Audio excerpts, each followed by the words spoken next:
To order at 9:32, and we could have the roll call, please. So we've got James Marsman, Here. Robert Burnham, Here.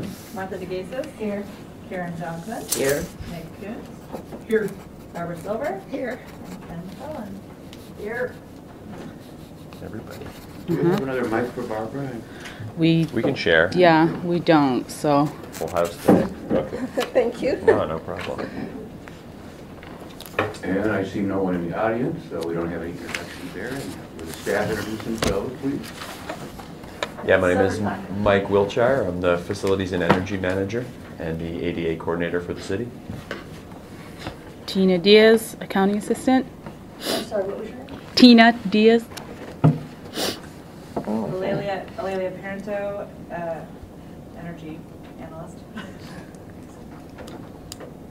Well, the next section is for public comments, and I see no one here, so I think we can save some time and move right on to number 4, which is approval of the minutes. Now, we have 2 sets of minutes to approve. The first was from the regular meeting, I think it was February. Mm-hmm.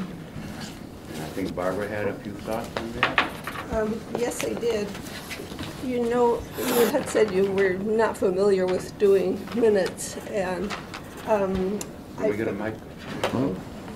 and these minutes are more like working notes than minutes a la Robert's Rules of Order. So I found them really confusing to work from, and I'd be happy to work with you on putting them into a more conventional form if the rest of the committee would like. Yeah, we're happy to weigh in or grab some other committees' meetings or minutes if those are sufficient, or we're definitely open to laying those out in a more bulleted format or however you would like. Conventional. Yeah, conventional. Conventional. Conventional. Standard form for minutes. I think all the information is here one way or another, but not in the usual layout that's easy to work from to proceed with the next meeting. I agree that would be helpful. Okay. Barbara, what's your suggestion you'd like to do? Would you like to work directly I'd with like someone, or to, just...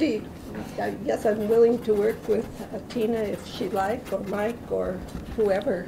I'll review the minutes for the past rounds and this round, and compare those to some other committee minutes, and I'll work to refine it. So Maybe some other committees too, because this whole committee has been kind of in transition for the last few years. Yep. From the time I came on with my first term, there have been no training documents, no anything. So yeah, and I'm not helping that. I'm pretty new as well. yeah, yes, so we're all new. We're all in good faith and at sea. But before we set something up, let me, in good faith, let me take a crack at the next minutes, and I'll look into refining them and getting them more conventional. And then if there's anything that comes out of that, then we can pursue kind of meeting with you and see what you need. Thank you. I'd like to defer approval of these minutes to the next meeting. There was one item on there that I think needs to be brought up, and that was you had asked for clarification on when stable parking, accessible parking is open and yet the garage is closed because it was full. Oh, can I get to that with pending? Well, that was on the minutes. That's why I'm bringing it up. Maybe you're right. Okay. Along with the minutes, I'd like to explore where the rest of the archives is for this committee, because we only go back digitally to a certain point in time, and then there's nothing. They must be someplace, but I don't know. What I started last year was talking about communication problems from top to bottom and side to side with this committee, and that's what I said to the city council when I was interviewed for reappointment. Barbara, how far do your minutes go back? Online, they go back to 2008, 2009. Okay. We haven't had an annual report since. There's this great void. Well, for a long time, it wasn't brought into under the city. I know Bonnie was on it way before it was the city committee, and it was just... It's been a city committee since before the passage of the ADA. Yeah, it's true. It's been a committee to some regard since the 80s, and then I think the latest resolution was in 2008. Yes. And so that's when it kind of got a little refined, and maybe that's when the meeting minutes date back to. But is your question, how far are they back and you want further reaching? I want to know where they are. I'm sure there's more. I've seen reference to a lot of different documents, but I don't know where they are. They're not online. No link leads to them. They're someplace, but they just haven't gotten into the. Hopefully. Hopefully, I'm sure they're someplace. Okay, I'll look into that. Thank you so much. No problem. And I thought you brought up an interesting point I want to ask the other committee members. As Barbara said, there is no user manual, there's no introduction for new members. Do you think this would be something important that we could work on eventually and get some kind of a pamphlet so that new members would have an idea of our roles and responsibilities? Jim, I can answer that. That's on our goals and objectives list. I'll get to Okay. when we have that report. All right. But that's okay. We'll cover it at that time. And Barbara, was your statement that you wanted to postpone the I wanted approval? to defer the approval of the minutes to the Okay. next. For the special meeting and for the previous? Until they can be revised. I see no problem with that. Does anyone have a problem with holding off on revising them? I do not. Maybe What is the date of the next Well, night meeting? August. Or something. yes. I'm gonna give it a crack at it to reorganize it. Yeah. And, Okay. I'll send it out to you, all of you guys. That's a Friday? Yes. Friday. Is that a Right. Friday that you're Yeah. closed? No, we're Yeah, open. it's the third Okay. Friday of the month. It's our standard meeting. Yeah. And speaking of minutes, I want to thank Tina again for getting these out quickly, which is very helpful to help our memory, and I do appreciate that. And the committee will notice that they're now being labeled as draft minutes. Until they're approved, they are only draft minutes. So now I think we've got that solved. It looks good that way. Thank you.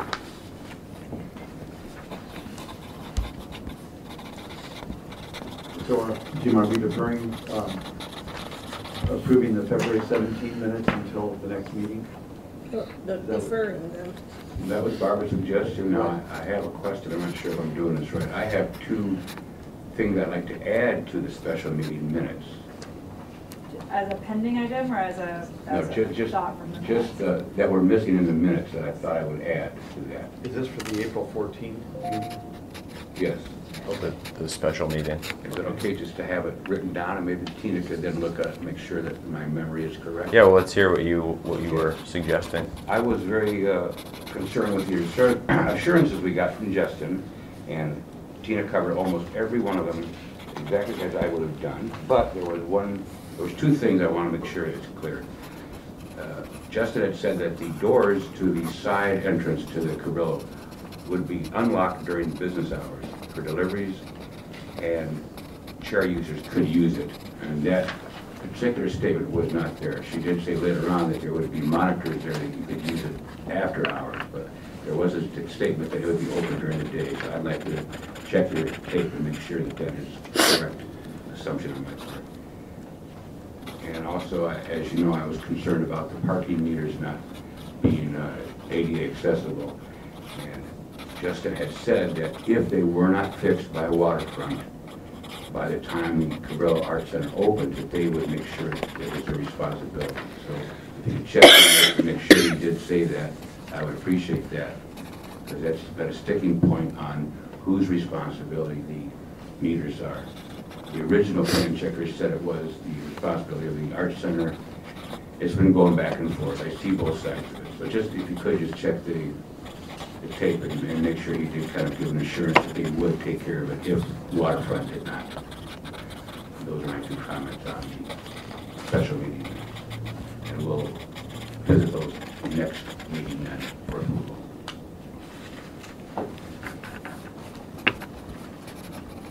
Okay, the next item is committee member reports and staff announcements.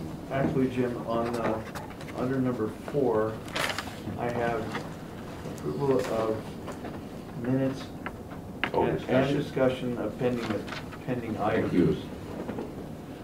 And I wanted to mention, I had jotted down a couple things. I think this is where Barbara was going to mention about the what does it say? Employee accessible parking. Accessible parking, right. When the lot is closed as, quote, full. Would this be a time to, Barbara, to Yes, talk about that? this seems like the time. So I have Victor's card from when he was here, and we're welcome to call him, but I have other questions too, and so perhaps the most effective thing is that I be delegated to call Victor and explore these things, or through you. I don't know how you would like me to do it. I think it should all come through me, but let me just say something. I know we've kind of batted back and forth a little bit on where pending items should show up. I think going forward, the best place for that to land is on the meeting minutes. And so within this meeting, you guys can agree however you want on what you would like to see on future agendas. Someone could suggest something like this and you could have a vote. If that gets voted yes, we can put that in the meeting minutes. And so there'll be an accruing list of pending items in the meeting minutes, which I can then review and build future agendas off of those items. Thank you so much. So, But to be clear, they won't necessarily appear on the next agenda, depending on timing, but that way we can track to make sure that. We understand that. but amongst the committee, you guys can prioritize yourself as you put together this laundry list of items. And if you guys as a committee prioritize this item, then I can weigh that and get them on the agenda as they can fit. And I think we'll discuss that during the talk on the goals and objectives. Here's what's different about this committee than others that I've been on. On others that I've been on, they do go on the agenda. You might not get to them in the meeting, and then they're deferred to the next meeting, but at least they're carried over and not in some pocket to appear when there's time. We So, review the minutes thoroughly when building the agenda, and so I don't think that will happen. Obviously, we can keep this conversation happening and going if we're missing something, but right now I think this is the best place. I think it would be very confusing to have it on the agenda. okay, well then it puts us on the committee on notice that we need to keep our own notes to make sure that the things we thought were going to be on the agenda appear in real time. And what we had asked before is about having extra meetings when we were not having time to include things. And we've been told two things. One, that there's not time for these things, and two, that there's time for everything. So it just depends on what's happening, but it's been very frustrating for us on the committee. Yeah, understood. Okay. And I have noticed that other committees do have it under old business. You don't deal with it during the meeting, but it's still listed as old business that has not been addressed yet, such as Barbara's, and I think Bob had a comment on his safety. Yeah, I put in two requests that we begin, and I underline the word begin, the discussion on sidewalk safety and obstacles. And I know that's been deferred because of time, but I would like that noted as an item on, hopefully on an agenda for a meeting this year.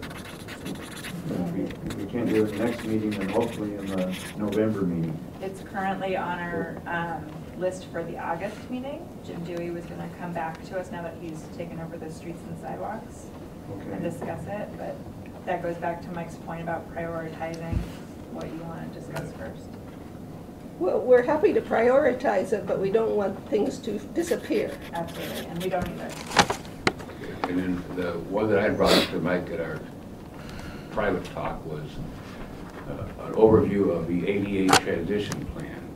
Back in 2008 or so, the city paid Gilda Fuentes Peters to do a ADA review. $250,000. It was $750,000 actually, but anyway.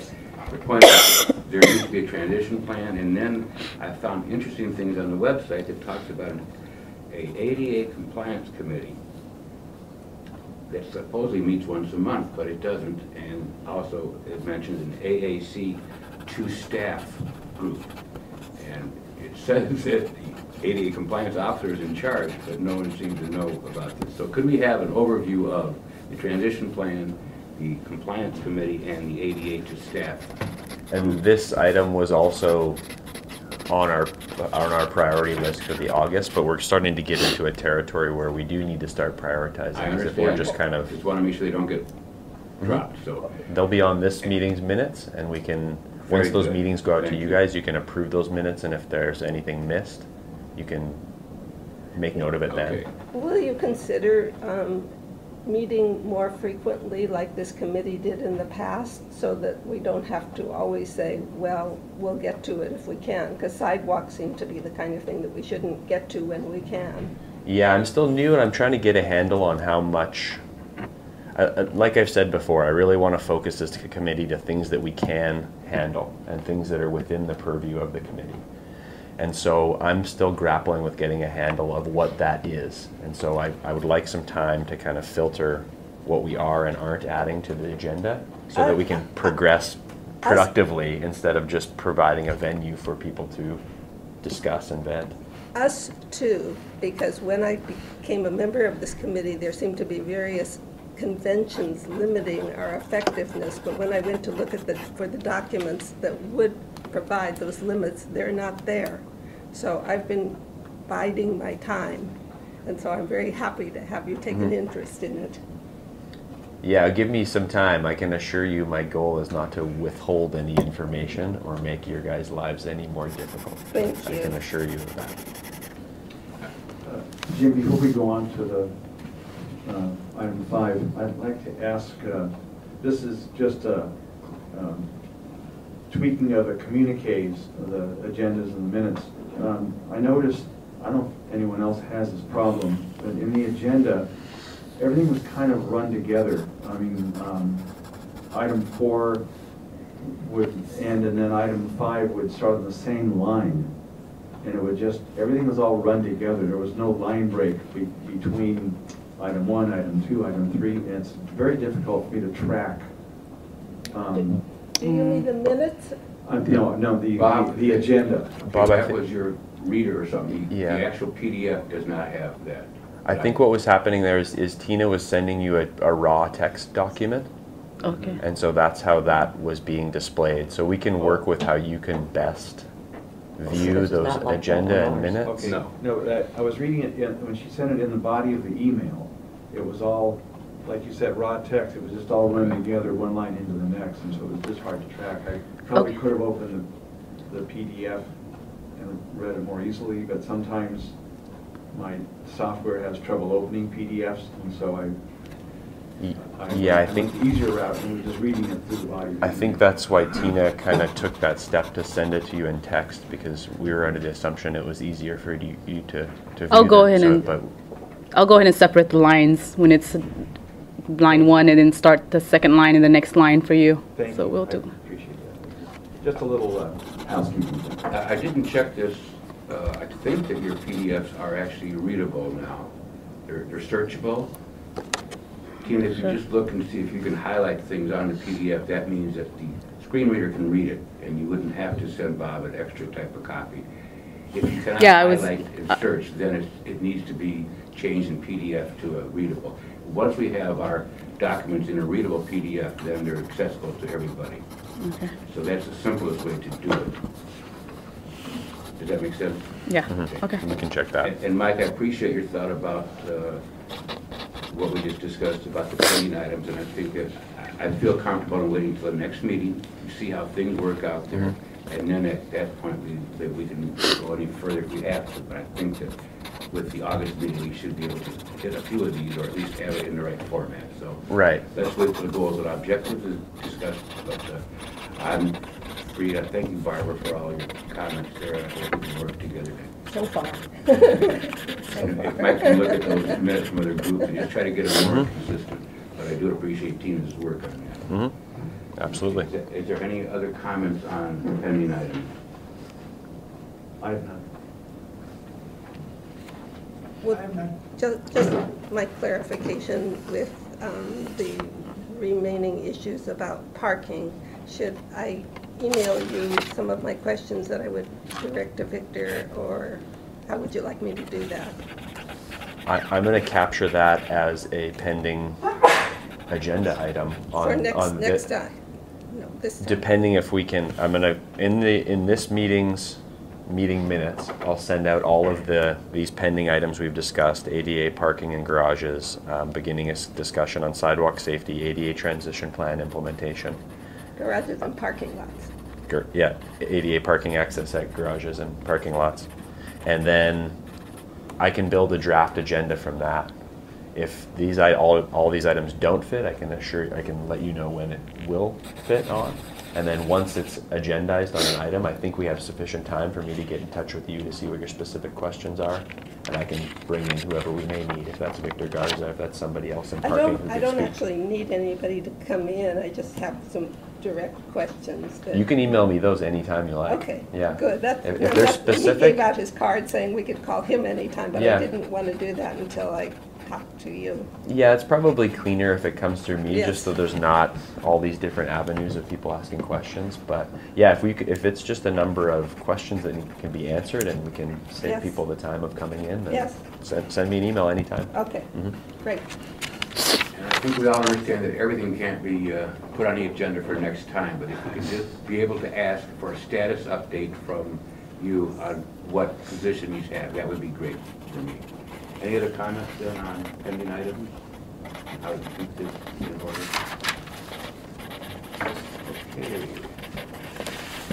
Okay, committee members' reports and staff announcements.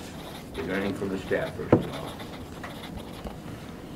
all? No, just in a couple of items that I have been, and this will be more applicable to your goals and objectives, but I have been working behind the scenes. I know the annual council report is something that has been lacking, for better use of a word, but I have been working on a presentation. So I think the best way to handle the annual council report is I'll put together a draft presentation, run it by you guys, and then we can kind of just use that to get the ball rolling and start. Do you see this being just a one-year summary, or you're not going to go to do an 8-year summary, right? I was hoping that we plan to take this to council at the end of the year, with myself being new and yourself being the new chair. There is verbiage in the resolution that recommends that this happens annually, Right. to land on a chair cycle. So I was hoping that we could put together a presentation through the course of this year and line it up for a council at the end of this year Okay. to discuss this year's achievements. And would there be anything about future goals at all in that? Do you see There that? currently is a bullet listing future Okay. goals and objectives of the committee. Sounds good to me. Much easier than trying to do something like when you weren't here. Yeah.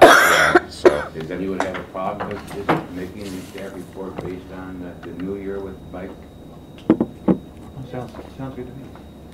Me too. Especially since we're going to look and see if we can find the records from the missing years. wait a minute. Okay. Well, and there was a report done in 2010, was that the last Yes. I think 2010, council report? So I'm not Yes. sure that we would go back to those missing years, because in theory, those would have been addressed in that 2010 report. So I think Mike's gonna focus on more recent accomplishments and the future of the city, where we're hoping to go. Good. And what kind of projects we want to cover and things like that. You know, we've been doing a good job, and staff's been doing a great job of bringing projects to this committee for your input, and so we want to highlight that and encourage them to do so. Anything else from staff? Okay, any reports from any member about anything interesting? Yes. The ad hoc committee on goals and objectives met with Mike back in March, I believe it was. And I'd like to start off by inviting Martha and Karen to cover some items. And Martha, you were... Could I tell you first? Yeah. You're ready for the objectives and goals report, right? Yes. Can we first have any other comments about? We're talking about that committee, the ad hoc. Right. But that's been a Yeah, I long think discussion. that's more relevant to item 8, Okay. because we're going to have an update on that, and that would be a really great time. Oh, okay, I'm sorry. I omitted that specifically. Oh, okay. And I do have one of the reports I'd like to bring up that wasn't necessarily included, but about 5 of us with Jim Sensor went out from the Independent Living Resource Center back in late May, I believe it was. We went out to the county elections office to test a new accessible voting machine. I forget the name of the company, but our review of it was not nearly as user-friendly as the Automark machine that's currently in use. That's just a summary report. My wife Patty and I were there. Jason Lester Buxton was there. Jacob Lester Buxton was there, and a couple other people from ILRC, along with Jim Sensor. So we all did a good test and review and evaluation of the machine. And I think the consensus was it was not as user-friendly as the Automark machine. So we gave them our input, and not sure where the county is with implementing the new machines or sticking with the Automark, but that's the status on that. Just a side comment, which I probably shouldn't admit to, but I found it's much easier for many people with disabilities to get the, what do you call it, the mail-in ballot. Hallelujah. Yes. For myself, I have time to use magnifiers, read the thing carefully, take my time to mark stuff. For people who have physical disabilities, they have to go to the place. That is not an ADA compliant way to say, oh, everybody has to do mail-ins, okay? So it's not the solution, but I'm still saying it helps many people just to say, hey, and especially in California, many states are very hard to get mail-in. And here it's automatic. Once you do it, you're going to get one every time, right, Karen? Yes. Right, so it makes it very handy, but that's not a ADA solution. Right, and for people who are totally blind, it's not accessible because you need a third party to fill out your ballot, read it over. In fact, I will have to do that with the November city election because they don't use the Automark machine, so I will have to meet with Gwen or someone in the city office, have them mark my ballot, read it back to me, make sure that they wrote down what I told them, and trust that they did that, and then submit it.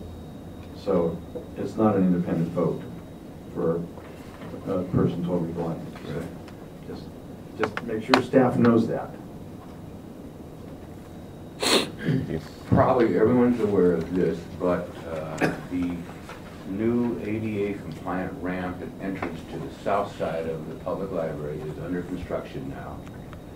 By the way, those stairs are now blocked off, so you cannot come in from the parking garage south side. You have to come in from the north side. But it's under construction now, and so just want to let everybody know that that will be done. I forget, does anyone have a date on that? I didn't see. Yeah, we're kind of anticipating mid-July, end of July for the ramp and the stairs portion to be complete, and then there will be some additional work on the doorways and the storefront. That's going to be in later in September, but it will be accessible hopefully by the end of July if construction goes through. I couldn't see enough detail. For those who don't need a ramp, who just are walking, is there just a slope up to the top, or how does one get? No, there'll be existing stairs, and the ramping will be stairs. the ramping will be built on the stairs. Yeah. Okay, so it's regular stairs. Yep. Are they about the same size as the ones now? Yeah, exactly. Because they're all pulled out. They're right? They're rebuilding a new set of stairs. It'll be shifted a little bit towards the art museum. Okay. And then there'll be a ramp that runs kind of parallel to the building down south of Library Avenue. And as you know, I've brought up a few times some establishments that have been opened without accessibility, and one was the Little Door on Anapamu, 100 block, and the city's building department has issued them a statement that they must put in the wheelchair lift, and they are now closed. And their website says they're pending ADA repair, but the city has finally gotten therein the regular paperwork to say you must do this. So that's good news for those who weren't able to get to that new restaurant. Good. And I think that's all the comments I had on reports. Anyone else have any interesting news on accessibility in the city? Well, just when I looked at their website yesterday and walked by also yesterday, it didn't say anything about ADA repairs. It just said permits from the city. What did it say? It said permits from the city. But but nothing about ADA No, compliance. whose website? The restaurant's website? The Or what is it? restaurant's website. It didn't just say permit from the city, it must be something we're closed because of, or? Pending permits from Okay, the city, okay. but nothing about ADA compliance. In the, one of these digital newsletters in the city had a statement from them saying they were closed for ADA compliance. There's other rumors that they're closed for other reasons, but that's not it. Posted at the restaurant, nothing, The point is, it's been dealt with by the city now. and they're closed. Yeah. Okay. I have a small, interesting finding. We once, a couple months back, a couple meetings back, we talked about disappearing accessible on-street parking. And it was brought up that the on-street accessible parking in front of the Arlington had disappeared. And I found that not to be the case. It is still there. Is that right in front? It's Real close? just north. It's in front of the most adjacent establishment to the north. To the north, okay. It's a blue curb? Yeah. Okay, thank you. It's, right in front, it's all white, loading and unloading, but it's the very next spot, North of that. north of that. Thank you. Part of the confusion is we How many asked for. spaces? Oh, I'm sorry. Sorry, Kelly just asked. I'm only aware of the one. We asked for a map that would show where the parking spaces were. And the map is very general, and we have addresses for the spaces, but it's hard to match the addresses with the locations, and that's probably how that confusion happened. It's surely listed as one of the locations, but it wasn't apparent that that was the Arlington.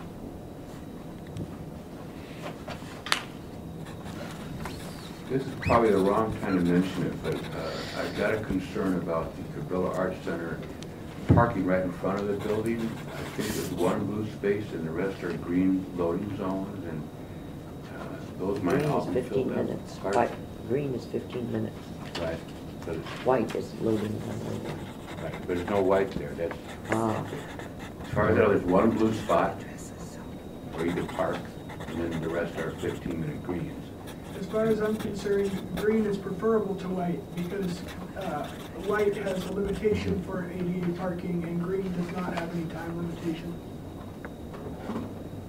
The concern was that other people would be parking there that didn't need accessible parking. They would just use up all, if all the green spots are being used, then there's no place to drop off someone, was the concern.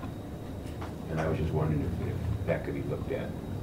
I feel like we looked at that item in relative detail when we presented on this topic, but we can grab it in the minutes and potentially revisit it if So are there any other announcements? Then I think we can go to our presentation of the off-leash dog area at Mackenzie Park. Do you want me to move the slide, please? Jim, if I could preface the presentation with a comment that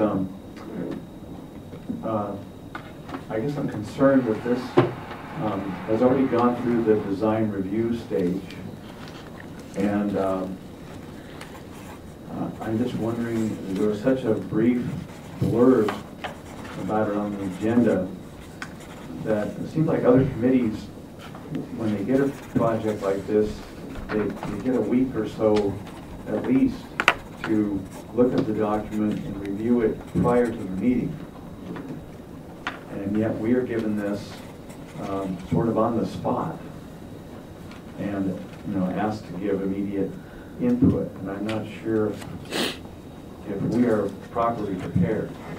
So with that, I do agree with you, and I had mentioned this in the minutes of the last meeting, that we be aware of these things 1 week in advance, and we didn't get anything ahead of time. I know other committees have gotten reports, so I hope that we can, if we're going to give us plans or any kind of information, it would be very helpful that we were treated like the review boards and get some information ahead of time so that we can review it. Okay. I think that an alternative, which would be less efficient, is that we hear about it at one meeting and we defer until a future meeting. for a decision. Yeah. Yes. Could I add something? I think the reason that we're looking at this today is I saw it on City TV being presented at ABR, and I contacted you, Mike, I think, and said, gee, maybe we should have a look at this since it is a city project.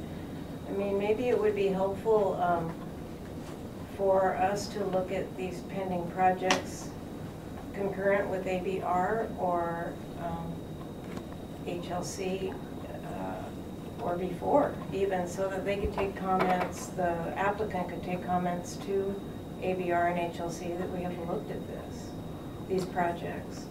And Yeah. I know that sometimes the timeline for submittals and so on can be short, but maybe that would be helpful. Yeah, we can work to get you these plans as soon as possible. I'm hesitant to get them too early in the design phase because then we get our heads wrapped around something that may not actually be the end product. I'm also hesitant to interject more into the city's already pretty lengthy project approval process. So putting another step in there is tough, but I am open to ideas on, I mean, we kind of saw this, the fact that George is here and presenting, it still gives us an opportunity to weigh in on this project and see the details and probably get the best information out of it, because getting a set of plans is great, but it often just stews up more questions than answers. I honestly think having them on an agenda item where George or somebody is here who is leading the project and explain it in detail is the best way to kind of flesh out that back and forth quickly and efficiently. I completely agree with that, but I'm just concerned about the timing, because once it's gone through ABR and gotten project design approval, then it goes into the building department. Am I correct about the sequence? Mm-hmm. So at that point in time, it would be difficult maybe for us to have any input within our purview. And yes, the city land checker, I suspect, would catch any glitches and access issues, but it's possible with all of our experiences, we might be able to have some helpful comments that could enhance the design. And you have in the past, which has been useful on projects like Cabrillo, so there's definitely value there. Yeah, it's just a matter of trying to, a good way to get that fit in, you know. It's just timing, I think, yeah. Martha, I really appreciate the input, and I want this people to know that one problem with ABR and HLC is that they will say openly, we're not concerned with accessibility, which is correct in their purview. So you can't go to those people and bring up accessibility. So it's not even discussed in their plans. We're looking at the looks of it, the design aspects. And Mike, I don't think we really have to give approval of these things, but I think Martha's correct. It'd be nice if we were aware of it in the beginning, just to know if there's any problem that we think should be brought up.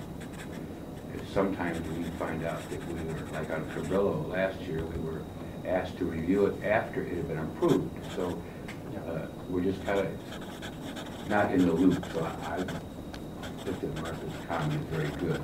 We're not looking to approve it ahead, make more steps. Just let us look at it, talk about it, and say, here's 2 problems we're looking at. So that when it goes to ABR or HLC, that those concerns are there. So hopefully we can maybe do that ahead of time. Any other comments on that procedure before we start? Okay, George, maybe you should have. Good morning.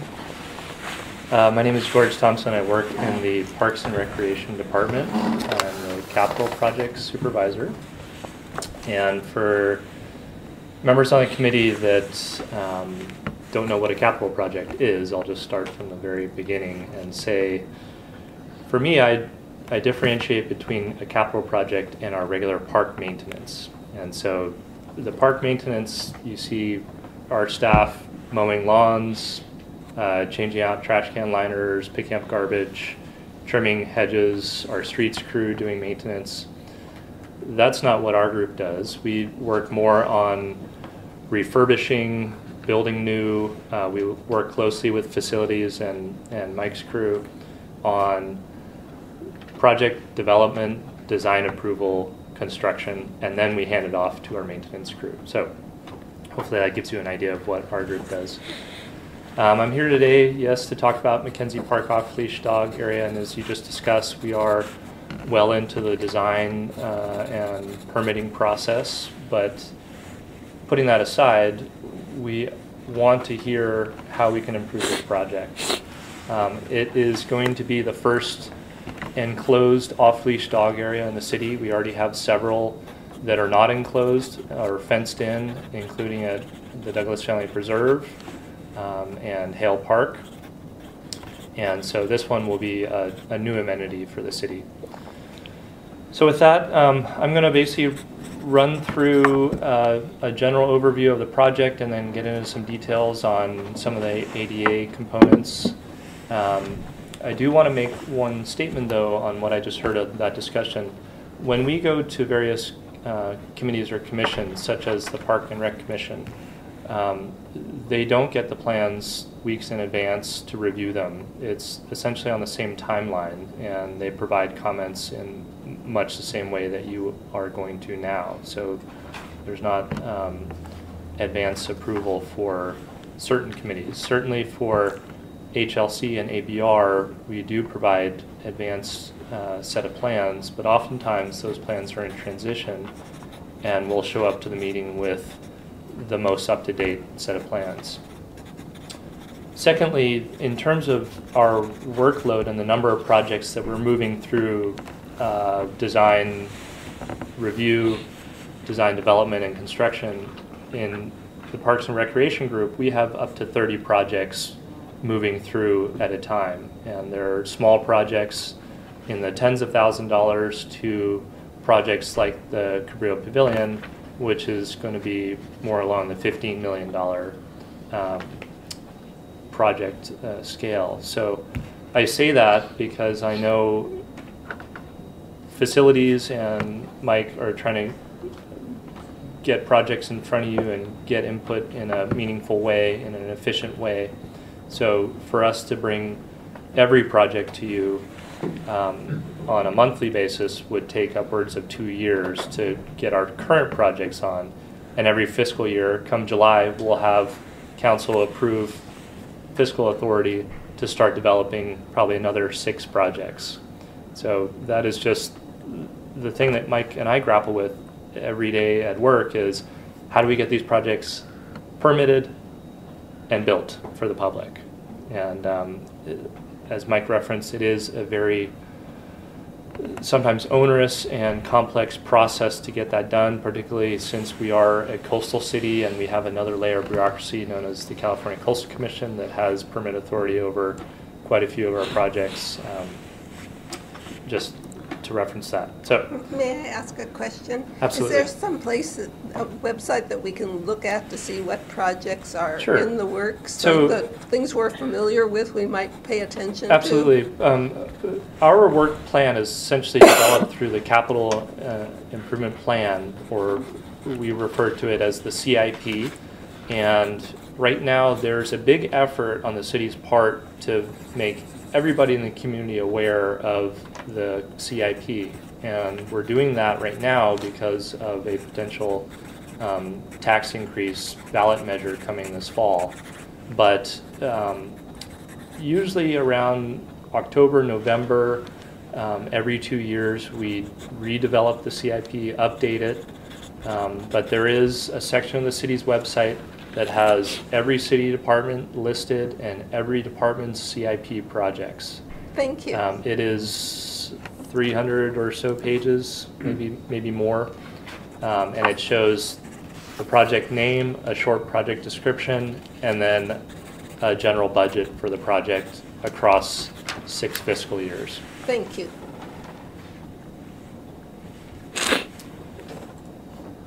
Okay, I'm going to assume that not everybody has been up to Mackenzie Park. It's close to the intersection of Las Positas and State Street. It's 9.6 acres, and the great thing about the park is there are a whole variety of activities, programs, facilities that are run out of that park. It includes a playground, a lawn bowling facility, a multi-purpose building that hosts private events and public recreational events. We have 2 youth baseball fields, There is a vacant building that I'll talk about briefly as that will be demolished as part of the off-leash dog area proposal. And then every August, the park does host the Mercado del Norte as part of Fiesta. So it's a happening place. And looking at there's an image of an aerial view of the park on the screen right now, and one facility adjacent to the park is the U.S. Army Reserve, which is right at the intersection of Las Positas and State. There's been, for quite a few years now, a desire by the community and our department to explore options to redevelop that. First, we have to acquire it, and it's still owned by the U.S. Army Reserve, but that is an interesting aspect of the site. The proposed development, the off-leash dog area, is proposed to be on the far eastern side of the park, which is currently a relatively undeveloped open space area filled in with wood chips. There's mature trees and boulders, but for the most part it really isn't used as an active recreation area. In fact, we have a lot of problems there with misuse. So alcohol consumption, I'll be a little bit blunt right now, but we have a lot of people defecating, urinating in that area of the park, and littering. So there's a need to do something in that area of the park. Right now there's an image on the screen of the close-up of that area. So it's essentially the closest portion of the park to State Street de la Vina area. How many acres are we talking about? For the actual development, we've got about 22,000 square feet, so a little bit less than, right around half an acre. And then I'll talk about how we're kind of cutting that half acre up into a usable space. I do want to talk about the approach to this entrance. So this is the main entrance to Mackenzie Park. There is a newly revamped crosswalk across State Street that Public Works completed, I believe, a year and a half, 2 years ago. It has flashing beacons and a pedestrian safety island in the middle of State Street and access ramps. And then as you cross State Street and get to the entrance of the park, there's new flat concrete work that was completed as part of the crosswalk, and then it transitions to circa 1960s rough aggregate pathway, which is not accessible currently. And so we're proposing to completely demolish all of the old pathway there and put in all new. Nope, we're going backwards. So this is an image of the existing ground level view of the proposed area. It's, like I mentioned, just a big open area with trees, boulders, some wood chips. Historically, there was actually a playground here, I believe, in the 60s into the 70s, and then that was relocated to the western portion of the park. Is this State Street right here with the fence? Yes, just to the left of this image is State Street, and then to the right in the back there you can see the vacant building that's proposed to be demolished. It used to house some youth activities, but over time we've relocated those, and the building itself, one, does not comply with ADA, two, would need a lot of money put into it for seismic retrofit, three, it's just not a particularly usable building in terms of floor space. It's a long, narrow building. There's not a great number of youth activities that we would want to run out of that building. What are its current dimensions? Roughly, it's just off the top of my head, this is a rough calculation. It's probably about 25 feet wide and 60 feet long, roughly. And then inside the building, there's various rooms, a kitchen, 2 restrooms. It's kind of funky inside, to be honest.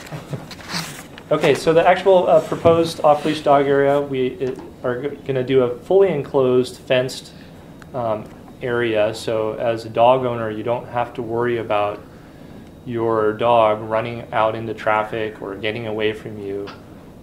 And then within that fenced area, we're actually segregating large dogs from small or special needs dogs. So there will be 2 entrances, which is kind of a popular way to do things in the dog park world. We did a whole bunch of research, both looking locally at other dog areas and nationally.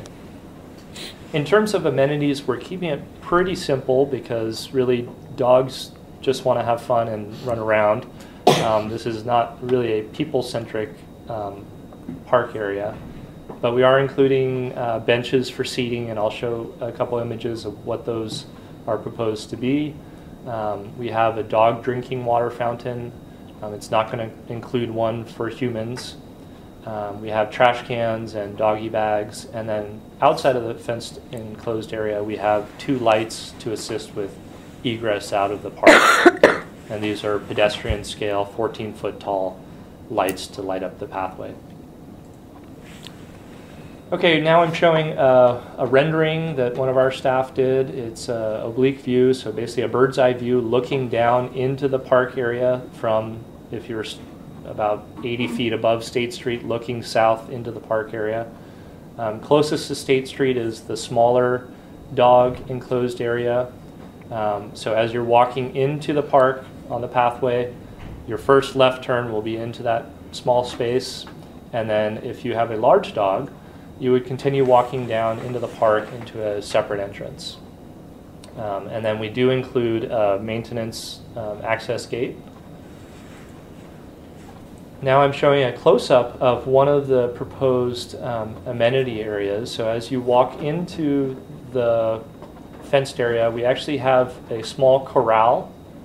So this will be a, let's see, accurate dimension, roughly I believe an 8 by 12 area, 8 foot by 12 area. So you open one gate, enter into the corral, unleash your dog, and then enter into the second corral. And the reason that we do this is because if you enter into an off-leash dog area with your dog on leash and there are 10 dogs in there off-leash, your dog's not going to like that at all. It's going to feel threatened, and so we have this particular design to allow for that. Once your dog is unleashed and enters in the area, it can be free to move around and escape, if other dogs that are in there if it needs to or wants to. May I ask a question? Yes. Is the fencing that's depicted as opaque in these drawings, is it actually in? It's actually chain link. Chain link, okay. Yes. Okay. So in terms of height, it's 5 feet around the corral and around the State Street frontage. And then the separation between the 2 dog areas is 6 feet. The reason it bumps up is I have shown here 2 benches and a boulder close to the fence. And for small dogs, we don't want them to get onto the boulder and then jump over the fence in the big dog area. So this project has been fun because we've kind of had to rotate our perspective on project design and really think about, if you were a small dog, what would you want to do? It's been a fun process. What models have you referred to in developing this? In terms of other dog areas? Yeah. Yep. So we've looked locally. There's off-leash dog area at Tucker's Grove out towards Goleta at the top of Turnpike there. We have one in Santa Maria. We have Waller Park, I believe, has one.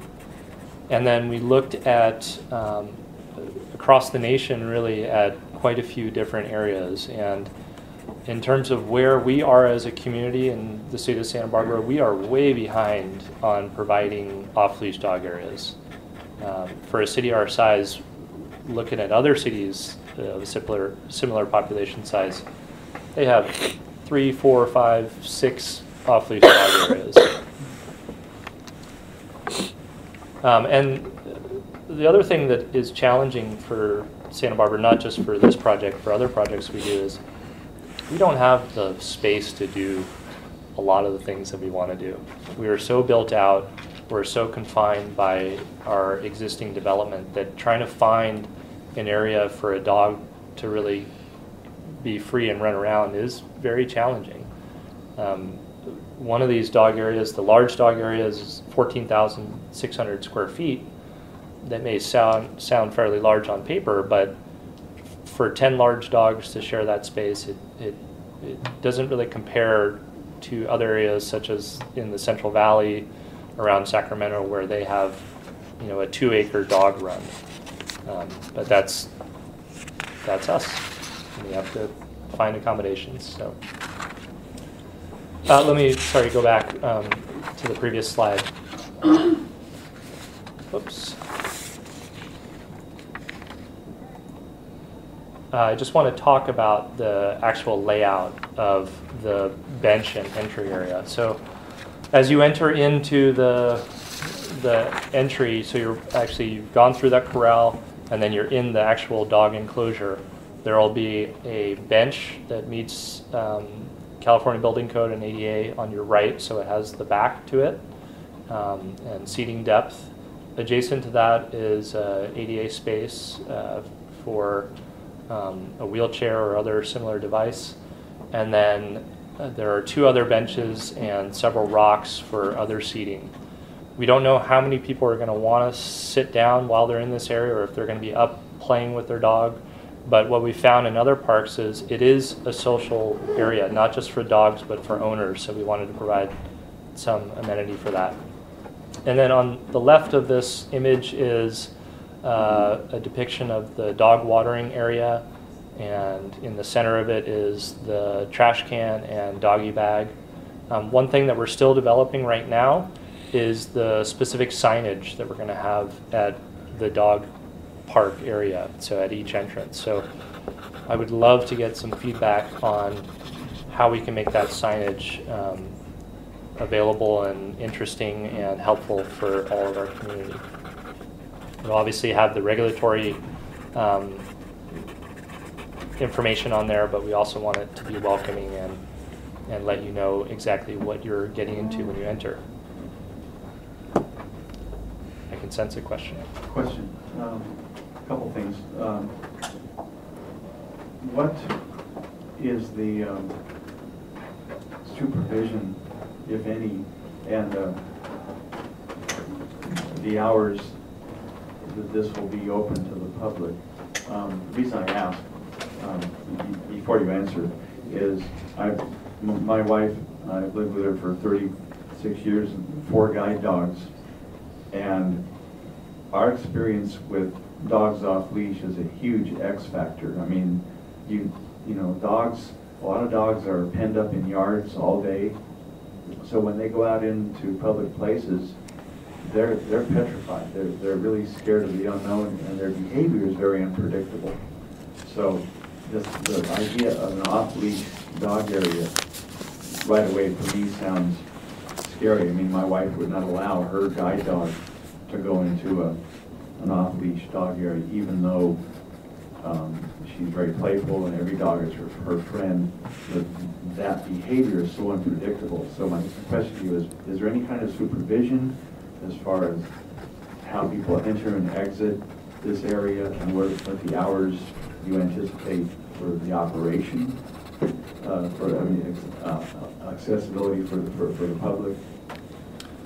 Yes, that's a great question, and because this is a new amenity for the city, we don't know exactly what sorts of issues are going to arise, but obviously there's such a variability in the types of dogs that are out there. But what's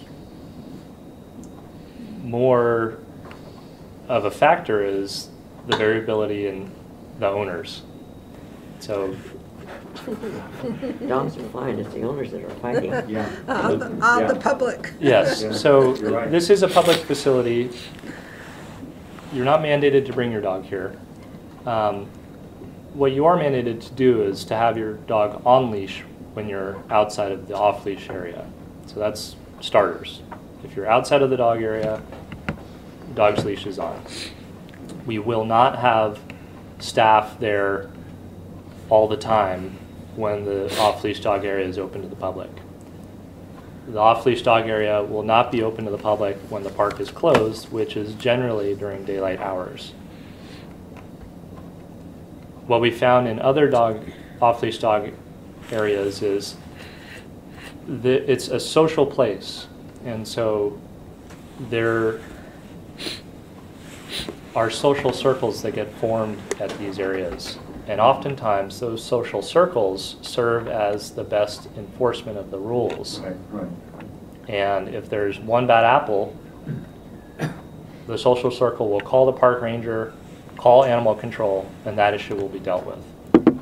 But in terms of staff resources, we don't have the staff resources, the money to have 24/7 staffing there, nor do we feel that it's necessary. That may change in the future if there continues to be issues with one or several dog owners, but at this point, we have faith that the people that are going to be using this area, the dogs that are going to be using this area, are going to be relatively self-policing. Thank you. This is sort of a left field question too, is when you begin actual construction, how do you intend to transition to not only getting the homeless population out of there that's defiling the area right now, and directing them elsewhere? That is actually a pretty easy solution. When we mobilize for construction, we put up a construction fence and everybody's out of there. We cannot have members of the public, whether they are housed or unhoused, walking through an active construction site. That is a huge liability for the city and for the contractor. So, Good. Not to push it along too much, but we're kind of at the end of okay. your allotted time, so this is eating into future items. So this is just a simple plan view showing the site amenity. There will be basically mirror images of these in the small dog area and the large dog area. So 3 benches, water fountain, same type of corral entry. And then it just opens up into a wood chipped run area. The entry gates themselves will meet ADA and California Building Code, so you'll see the kick plate, the lever handles, all of those things that get caught in plan check. Do you have a, oh my gosh, I can't think of that, panic bar on the interior side, or just a handle? Handle. So these actually open in. Oh, okay. Yep. And that's the conclusion of the presentation. It's a pretty simple project when you step back and look at it. It's fencing. Fencing and benches and... The searches, I'm sorry. You mentioned signage, and Bob brought up, enforcement rules. Are there going to be any rules posted and/or maybe in addition to rules, doggy etiquette guidelines might be helpful? Yes, we will include that. So stepping back from this project and focusing more across all of our programs and parks, we did develop a master signage plan and guidelines that have been approved that basically define the type of signs, the style of signs. But since this is a unique park area, we will develop some additional language to deal with appropriate behavior for dogs, appropriate behavior for owners, and that'll be at both entrances for the large dog and small dog. Is that a blue curb that is in the photograph for public transit?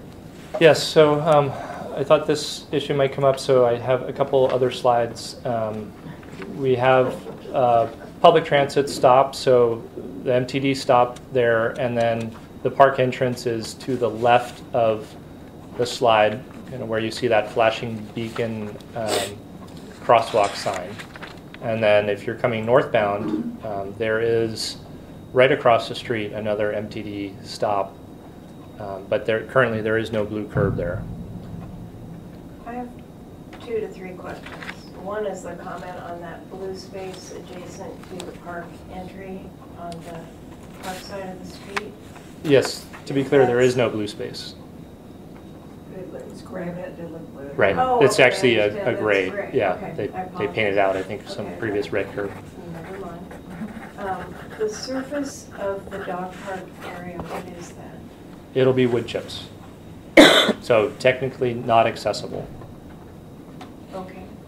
And the surface of the... Of the dog owner area. I guess you'd say. Right. that, yeah. It'll be pavement, concrete, that'll meet accessibility. So we're going currently from a rough aggregate paver, roughly 2 feet by 3 feet, that's circa 1960s, to new concrete surface. So it's a broom finish, standard poured in place concrete? This concrete will actually be pervious concrete. So it's the popcorn or Rice Krispies style? Yes, but we're looking at our specification. We want to try to get away from the Rice Krispies style and go for something with a little bit of a smoother finish. Why not use a pervious paver like the HydroFlow pervious paver where the water flows through, but you have a flat joint, no space? Cost. If you consider the installation of those types of pavers versus doing a permeable concrete or a permeable asphalt, and for the benefit of other members of the committee, we have to meet the city and state stormwater regulations, so we can't put in more than 500 square feet of impervious surface, whether it's roof, driveway, sidewalk, without dealing with all of the stormwater on the site. My experience is the pervious asphalt is a smoother surface than the pervious. That's my experience too. But that's one aspect. The other aspect is aesthetics, obviously, and upkeep and all the other things that we have to deal with. Then my second question is path of travel from accessible parking on the other end of the park to the dog area.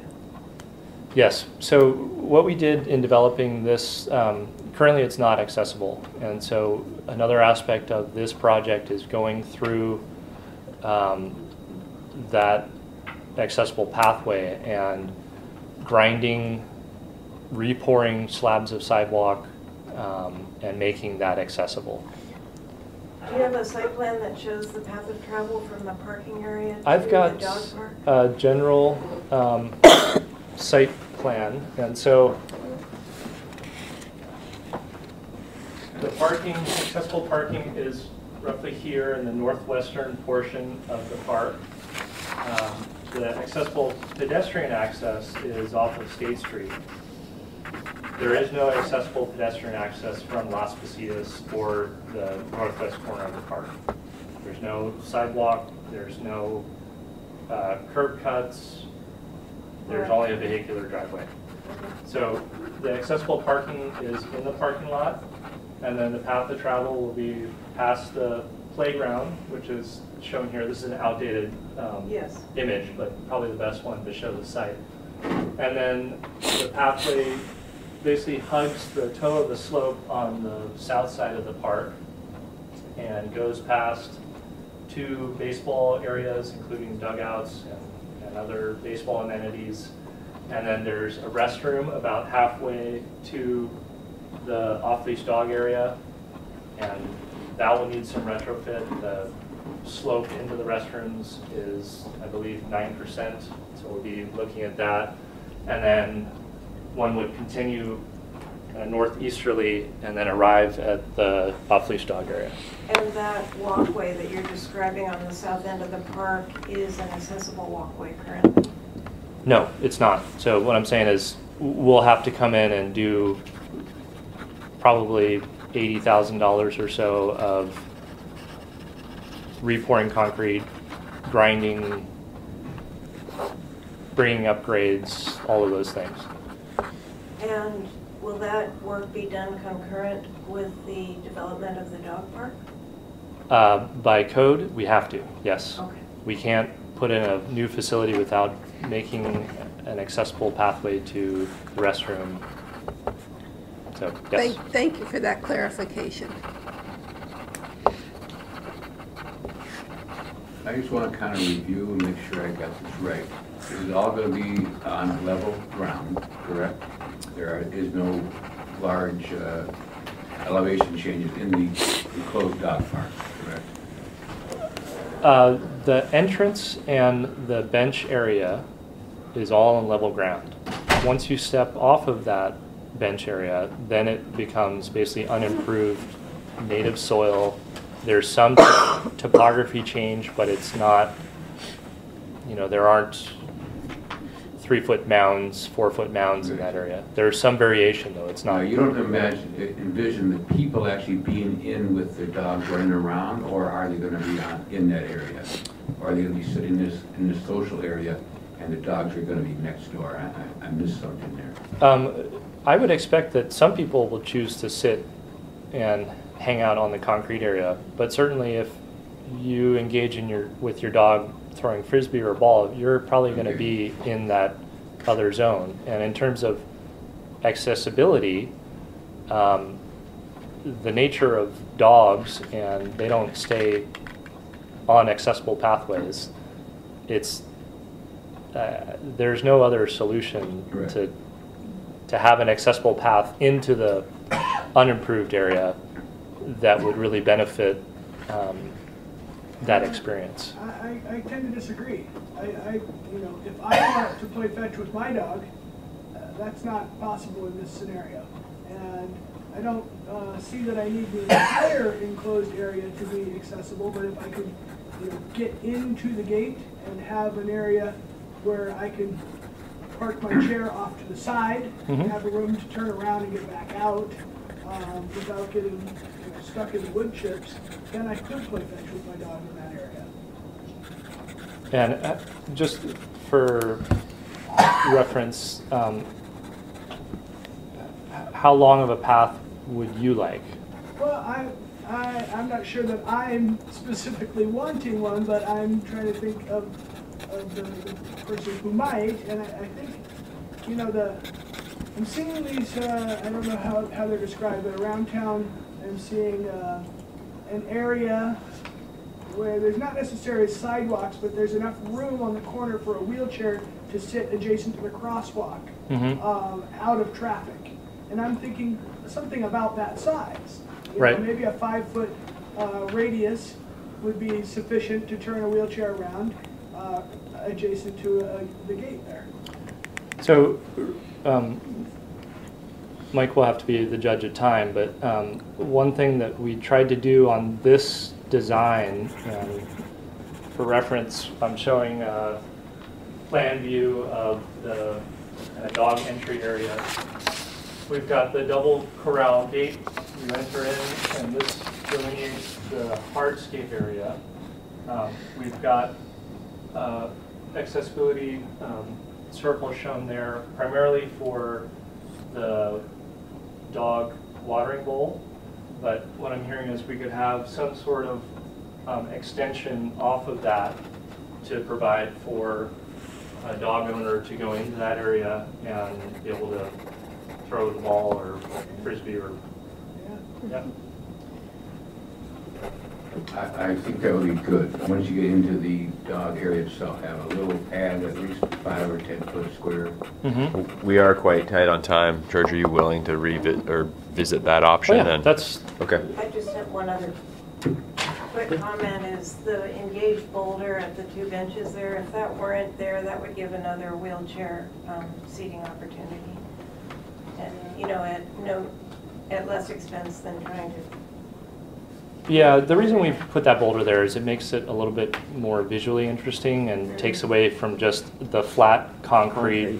It's true, but with the pervious concrete, it's going to be not that visually appealing anyway. Well, actually, let me just, and then I'll wrap up.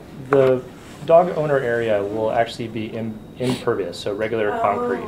Okay. So we are keeping under 500 square feet for these 2 areas, which brings up another issue with the extending out that area then pushes us over that 500 square feet. So we'll go from our regular concrete. The only way that we can do that is to make that extension impervious concrete. So Pervious, you Pervious. pervious, sorry. Yep. mean. Yeah. So just The stormwater requirements are just terrifying. It Well- really is a problem, yeah, so, yeah. it depends on Well, your that's perspective, much- but that's they're much more rules. appealing. Yeah, it's the rules. George, what is the timeline on this going through the process? Because I would like to move. It's totally dependent on financing. So we have a request to City Council to fund construction this next fiscal year. If that is the case and they approve it, then we'll look to bid the project out this fall and start construction. Okay, if you're asking for any kind of committee, any approval from this committee, I'd like We're not. that we defer. Probably need some more discussion, but And from previous learning, I haven't sat through a lot of these meetings, but I'd like to veer away from the word approval. Yeah. So, Yeah, really, I'm here today just to get feedback, and there have been some great items. We appreciate your discussion, Yeah, and I thank you think very much. the only thing that I think really is important here is maybe think about a little bit of turnaround area in the park, dog Yes. park itself. And What thank is, you. what is the engineer's estimate for this project with the ADA? path With of travel? 88, we're basically at 300,000, 350. So in terms of what we're doing for 88, that'll be another 70,000, 80,000. Oh. So we're pushing $500,000 for the project. That's good. I didn't know any improvement for the park. Great. Thank you. thanks, George. Much Thanks. appreciated. It's time for a very quick break. We're running a little slow, so can we have like a 5-minute break? We can, yeah. Okay. It doesn't leave us much time for the goals and objectives, but we can definitely do it. Douglas family area, have you heard of a history of dog fights or anything out there on the off-leash? Is there a history of that? I have no idea, I'm just kind of curious about that. Been there many times, but it seems very friendly to dogs, but I don't know. Yeah, these things happen. I've heard a number of things through like local social media, Ed Hat, things like that. Dog poisoning happens at Wilcox. There's some non-dog friendly people who like to recreate out there. Who feel like the dogs are infringing upon their territory. Dog fights happen. Off-leash dogs have attacked other people. It happens. Okay, thanks.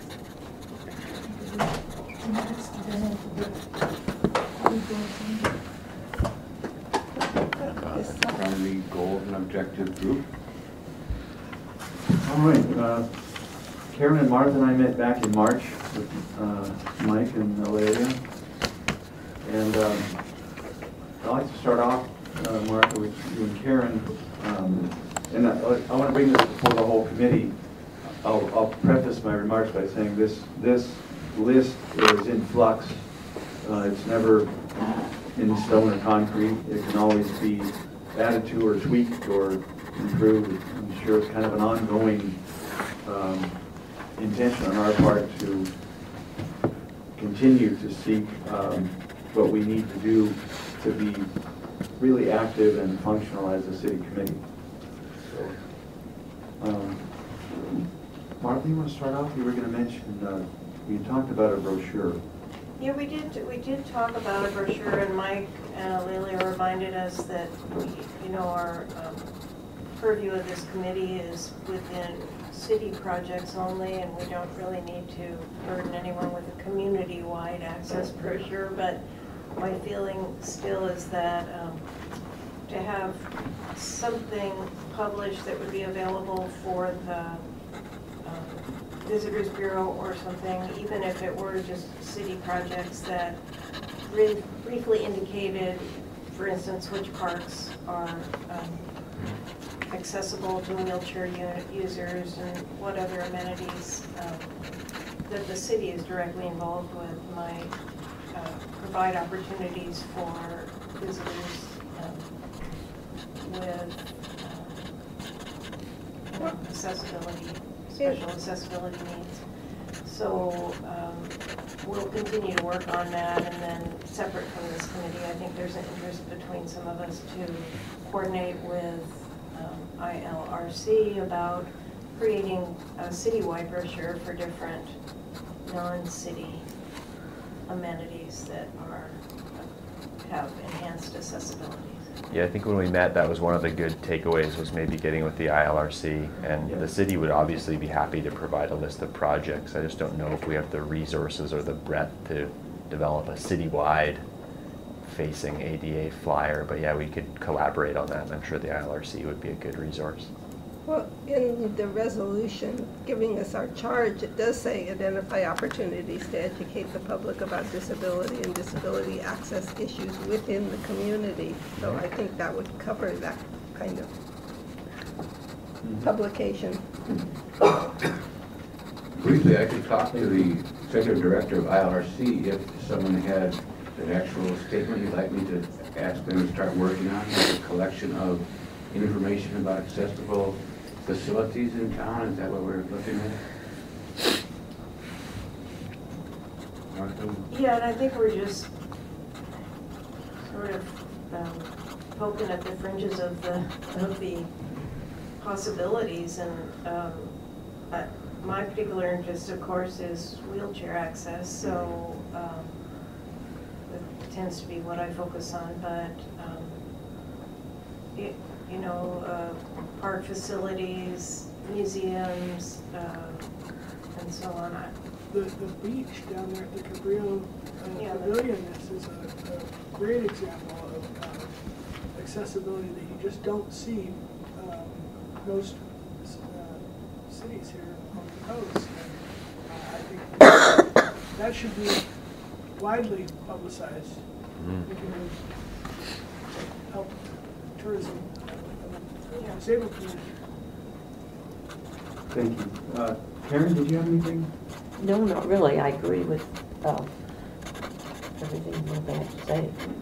And I do think some kind of printed to be available, some kind of printed material to be available, like the visitors. Well, kiosk. maybe printed off a website, if a website is there's already parts of something like that from a website, then it's very easy to print a flyer. So the information should be online as well as in writing. I agree that I think most visitors, you know, when I'm going to a different town, I immediately go to their website, you know, visitors' website, and see what's So that's available. where I think this should start. Yeah. Thank you. Okay. If either of you has any more comments, I'll finish up. Several things. We talked about updating some of the language in our working document, Resolution 08095. That's right. In particular, clarifying the method of communication between committee and staff as to how to bring items to be posted on an agenda. Another one was increasing our term of service from 3 to 4 years, and also discussing maybe an easier way to introduce a special meeting and the necessity for that, including an agenda.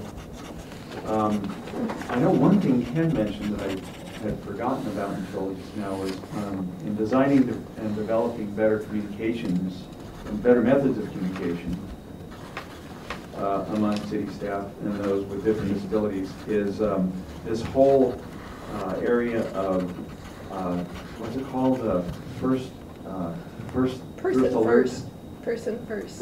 People first? People first, but yeah, and making sure that in a disaster preparedness or first responders, that people deaf or hard of hearing get some kind of notice I know that was touched on, I'm not sure.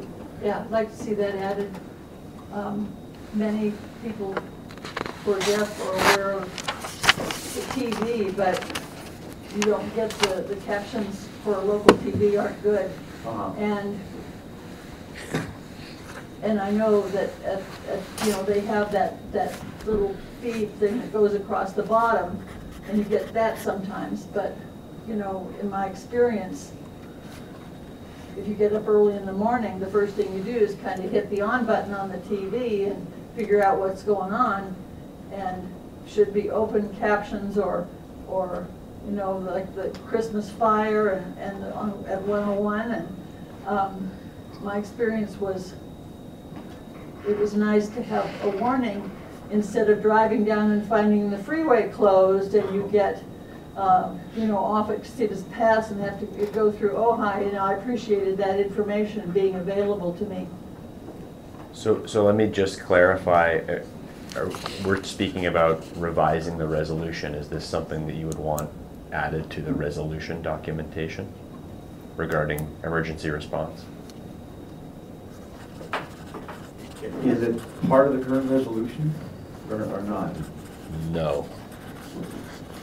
This wasn't a part of the actual working document resolution. This was just on our goals and objectives list, is to work on that whole area of a better systematic system of communication. Okay, I thought we were just speaking specifically about revising the resolution. The resolution, that was one point where we're talking about clarifying the language in, I think, section 5 and 7, and increasing the term, and then maybe making it more accessible for calling a special meeting with the necessity of, okay, these are the agenda items we need to discuss, and they're time sensitive. We can't wait till the next meeting 3 months from now.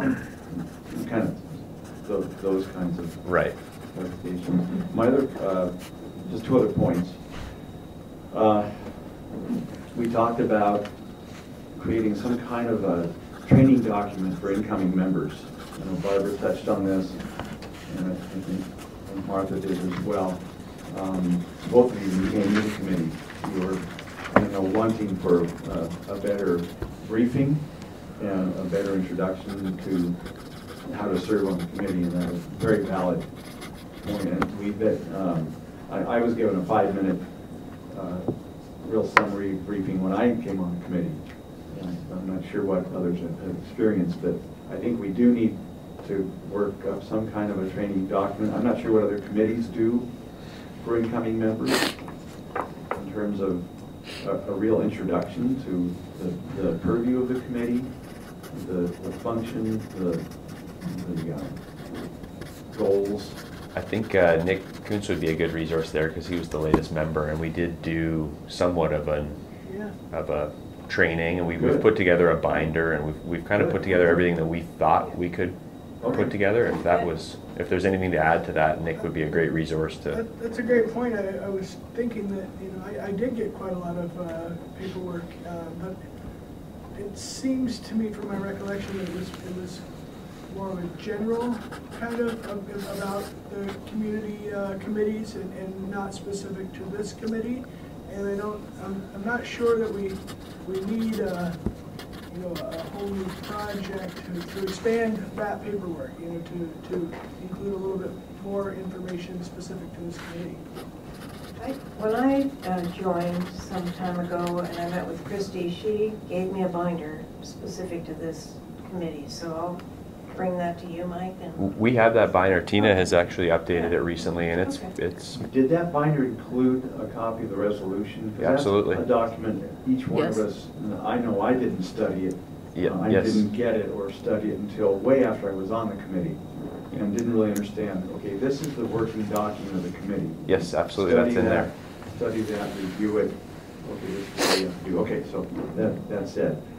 Quick thing, so you're saying that Tina is revising this now? It's been revised, because of me being new as well, it's what I used as my main resource, and I thought it was quite thorough and very applicable to this Is it possible, committee. is this in a PDF or a Word document?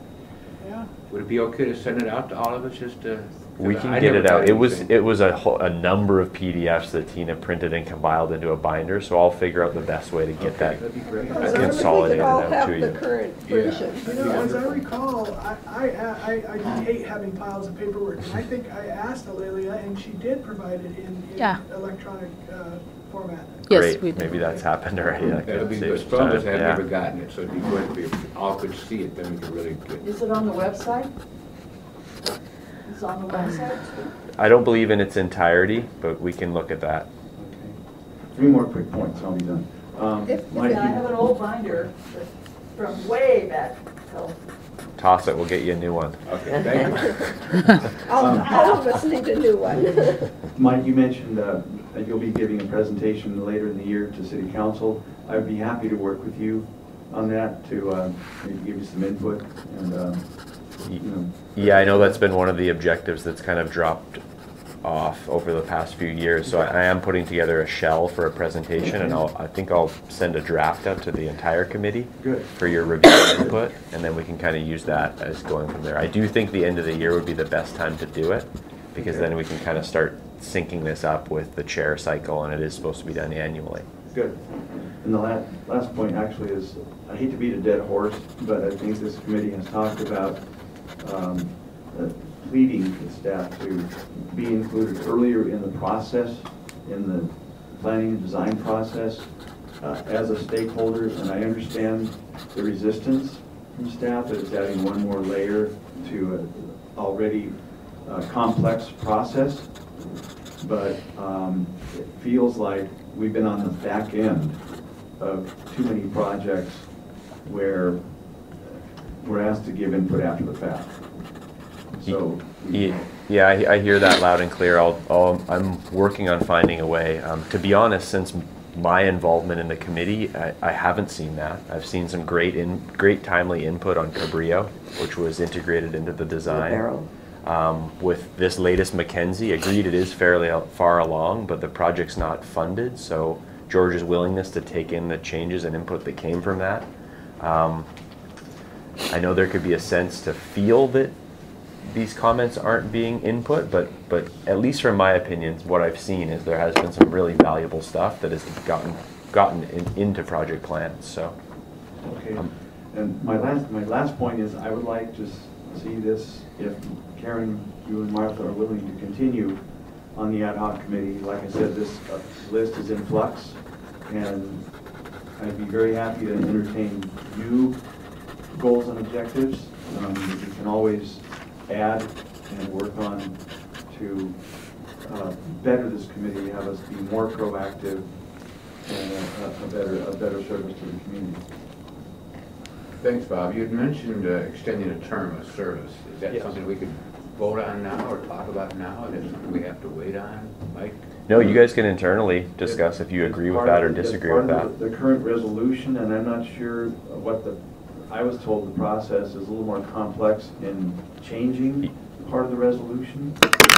Yeah, you voting on it right now won't change the term, Right. but it'll Right. give me the knowledge, Okay. and it'll be on record that you are all in agreement that you believe 4 years is a better term than 3 years.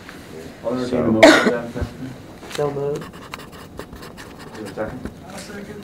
Okay, so the motion is that the Access Advisory Committee for the city term of service be lengthened from 3 to 4 years.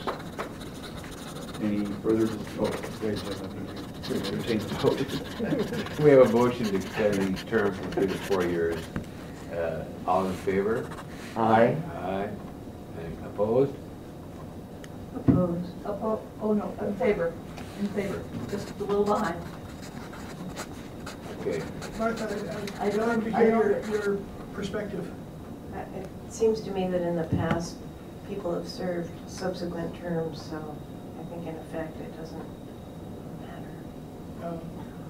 Well, okay. Okay, so that was, Just from my perspective, with only 4 meetings a year, it seems like a committee member has very little opportunity to provide value. And so I would actually prefer to see more frequent meetings in the same term.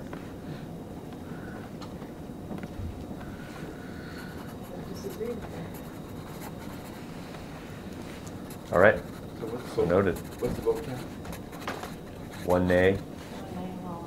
Mhm.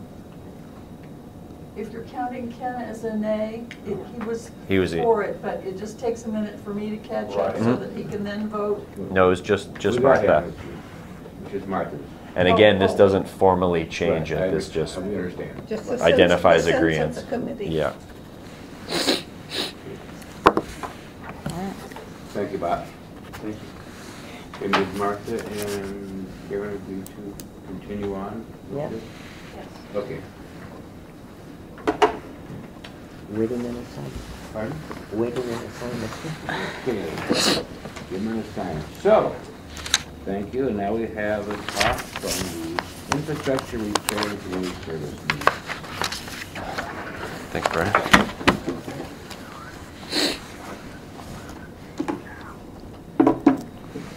Thank you. This is a bit of a homecoming for me to be at this committee. It's been a while. My name is Brian Demore. For those who don't know me, I'm the city engineer now in engineering, so still with Public Works, and it has been probably a few years since I've been to this committee. And today's item is on infrastructure and community service needs. Primary focus is on infrastructure. And just curious before I get going, this committee, how aware are they of some of the council meetings and action that's been taken by council as far as exploring this idea of a revenue generating sales tax? I wasn't aware of that. Okay. I was. And this is to go on top of the state pending sales tax for roads and, What the state is doing is gas tax. It's not oh, sales oh, tax. okay. So, but it would be in addition to that. I think the state sales tax was actually reduced. That's correct. That'll be part of what I present here. So, okay, there's a mixture of awareness of what's been going on at the council level and the community level. So I'll try to keep that in mind as I Can I go ask a through. quick question? What roughly is the dollar amount you need or want to raise for these things before getting involved? Yeah, that is included in here, but I will answer your question right now. We came to about $25 million per year for the need.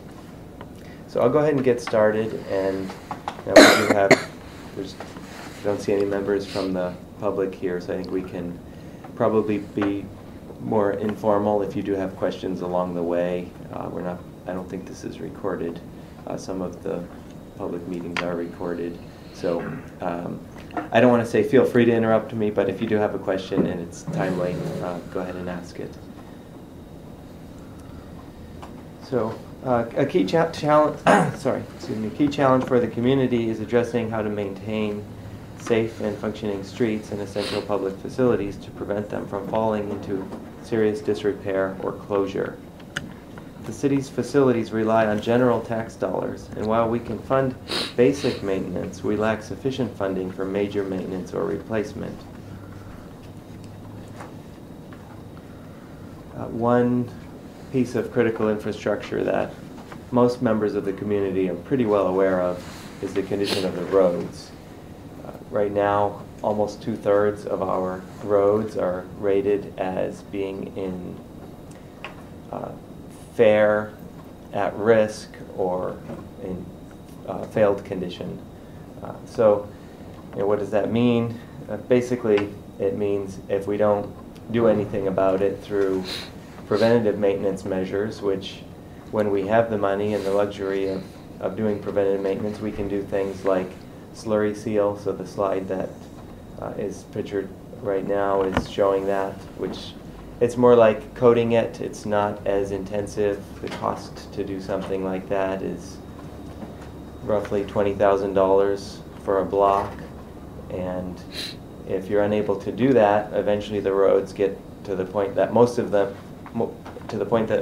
are at today, where they need more extensive repairs. So you can't paint over something that's rotted, and you can't slurry over a road that's got a whole bunch of potholes in it. And a lot of our roads are now at that point where they need what we call a grind and overlay, so you scrape off a couple of inches of the failing roadway and add on a couple of inches of new asphalt. So that the cost to do that, we have listed here $80,000. It can actually be more than that if you have to go in and do a bunch of repairs in advance of that. Sometimes you have to go in and get down deep, 6, even 12 inches down to prep the base of the roadway before you can do that paving.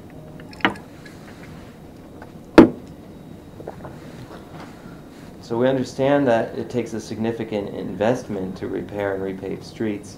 We've been monitoring this for years. This isn't like a new issue. We've just been trying to stretch those dollars the best that we can. Unfortunately, the dollars that we have that are dedicated to road repairs as well as other road-related infrastructure, so for this committee, I know there's significant interest in sidewalk condition. The funds that we have to do those repairs, it's been basically flat. Some have declined, some have gone up, but collectively the funds for that type of maintenance has been flat over the last 10 to 15 years. However, as you all know, the cost of materials, the cost of labor, the cost to do work goes up. So we've lost the ability to do the same volume of work in that amount of time, and unfortunately the conditions going down, so the amount of money that we need just continues to rise. Has the source of funding changed over the time? No, it has not. The primary source of funding for road maintenance is utility users tax and gas tax, and then we also have some Measure A money, which is a local 0.5% sales tax, where some of that money comes to the city. A lot of it goes to SBCAG, and they fund regional transportation projects. Primarily, right now, the HOV project is taking up a bunch of that money. You mentioned the gas tax, but I'm curious about any other state funding, for DMV fees, things like that, that are supposed to be going to road fees, but are being reappropriated into the general fund at the state level.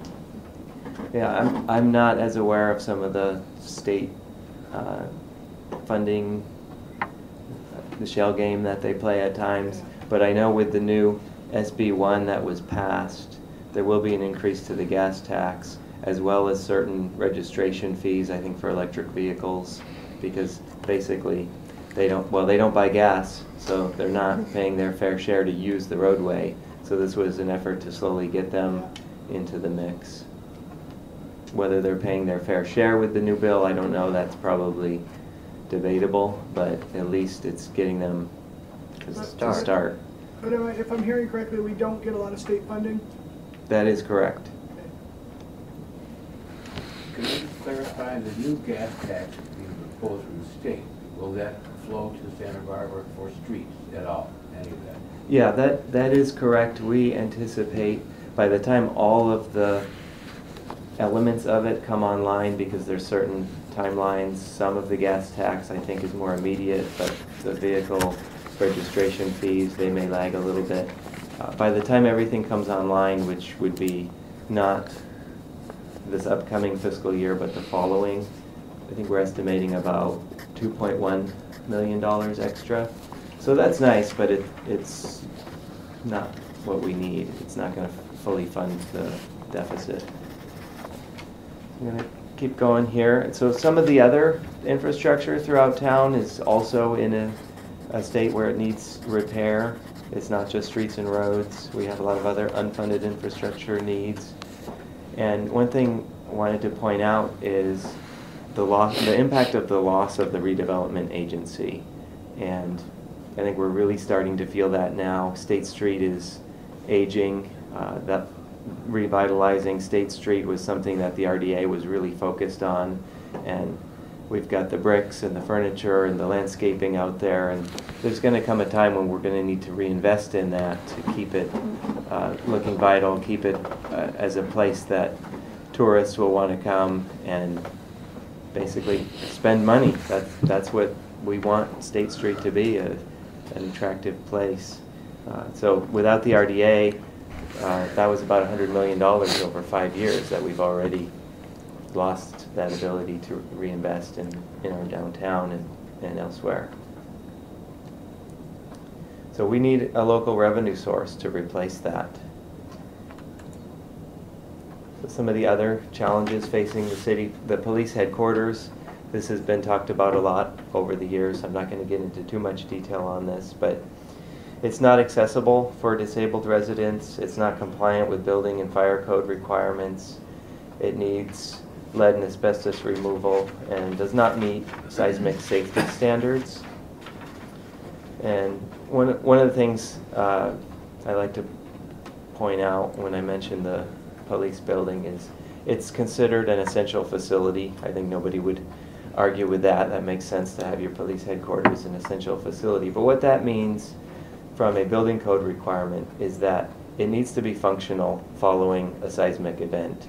And this is an older facility that was built before seismic standards, and we don't believe it would be in a state of failure following a seismic event. However, it's not anticipated that we would be able to operate our entire police services following an event. So it would be important to either upgrade it, do a seismic retrofit, or find a new location and build it to modern standards.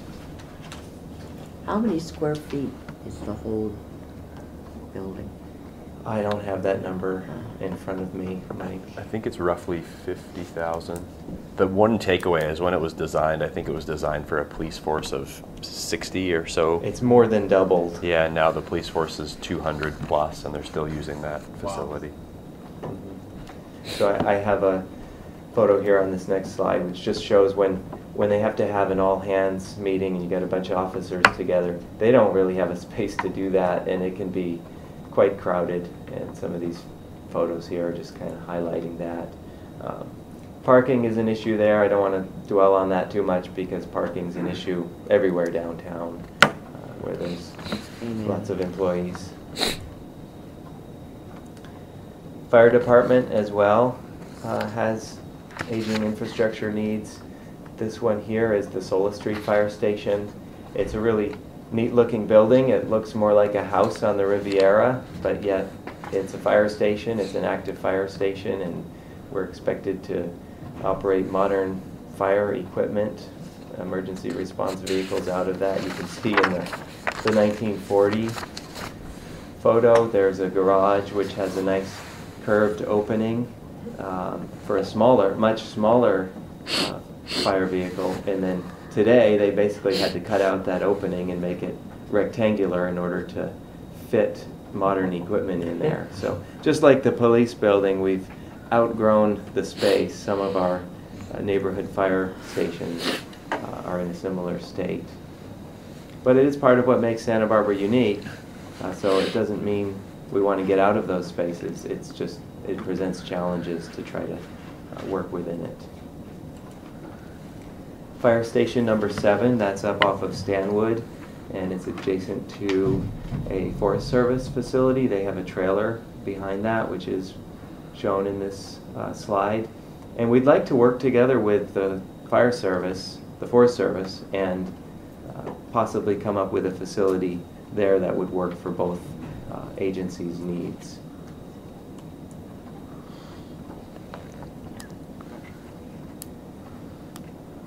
Many of our community facilities, as I mentioned, the Sola Street Fire Station, also the Central Library, they're historic, and it makes doing repairs challenging. Basically, you touch one thing, and it's hard for it not to lead to another. It can be quite a challenge to contain those costs.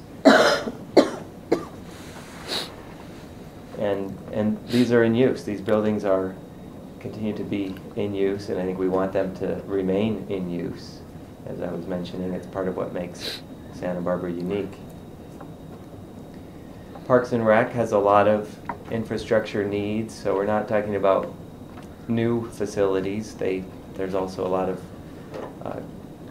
things that they have in their capital program that would be new, but just maintaining what we have is really the focus here. And pictured in this slide is 1,000 Steps, which is, it's not 1,000 steps, but it's probably over 100 steps down to the beach.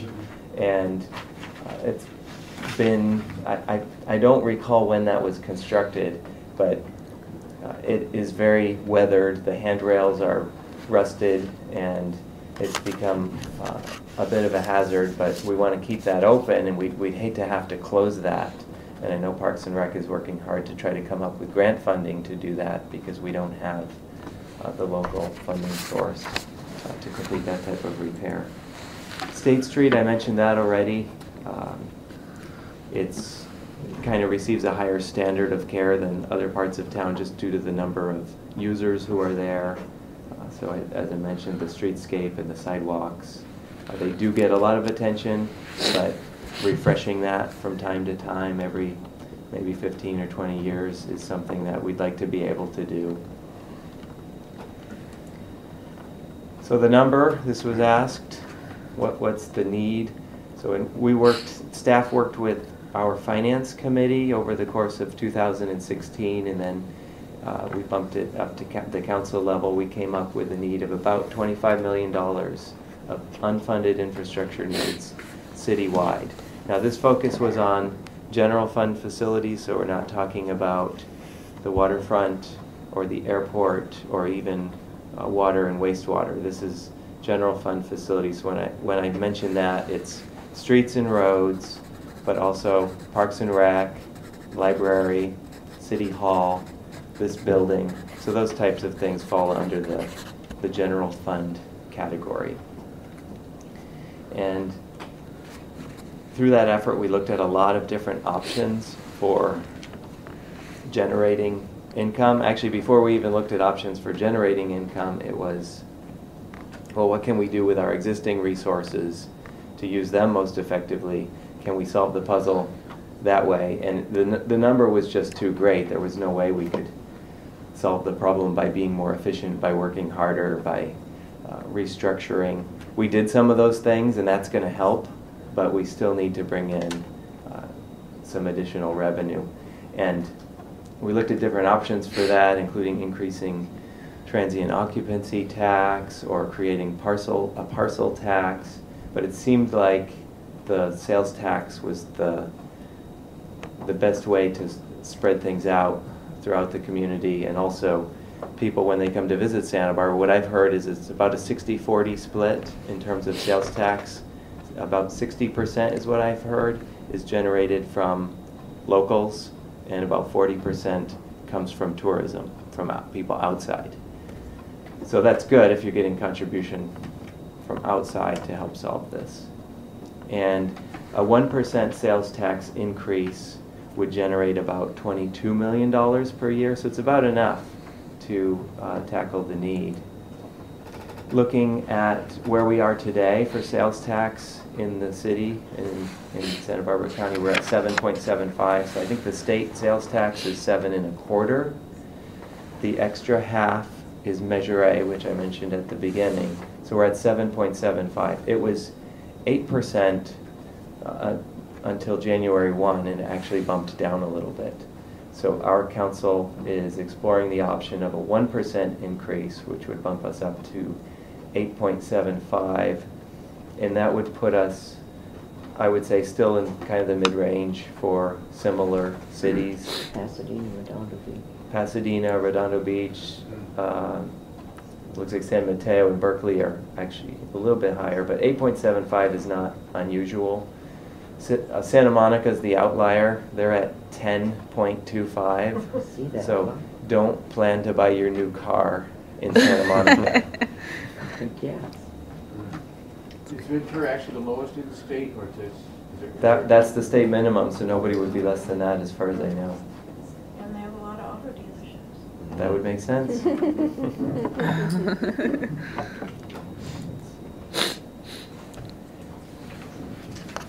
So as I mentioned, council's been aware of this, and they had an infrastructure task force in 2015 where some council members were seeking input from the community, and then last year staff was working with the finance committee to try to hone in on the need and go about some coming up with solutions for it. So Council's been seeking community input and trying to figure out a way to prioritize funding. They commissioned a public opinion survey earlier this year to hear what voters thought was most important. And some of the things that came out of that were maintaining police, fire, paramedic, and 911 emergency response, repairing local streets and potholes, upgrading outdated emergency communication systems, ensuring police stations and neighborhood fire stations are accessible and functional in a disaster. Some of the other important feedback that came out of the community surveys was a strong interest in having the funds spent locally. Fortunately, they would have to be spent locally. That would be required with a local measure. But not only that it be spent locally, there was a strong interest in accountability and transparency, wanting to know how it's going to get spent and being able to ensure that it is indeed spent that way. Brian, is that a random survey? As far as I know, it was a random survey by a polling consultant who specializes in that. I don't know what their method was of casting a net. I never saw it. It was only, I think, about 1,000 people who they surveyed. So with 90,000 residents, I guess you got about a 1% chance that you would have gotten it. I didn't. We did hear from somebody when I've been going to different boards and committees. One person did say that they participated in that poll, so that seems to fall in line with that, about 1%. One interesting thing that came out of it is although there was pretty widespread support for a measure, I think it was around 65%. There was actually greater support for a measure that didn't have a sunset, an end date. So if you're familiar with Measure A, I think that was a 20-year or 30-year term. And so we originally went into this thinking similarly, 20 years, 30 years, and that is how we came up with the $25 million annual need.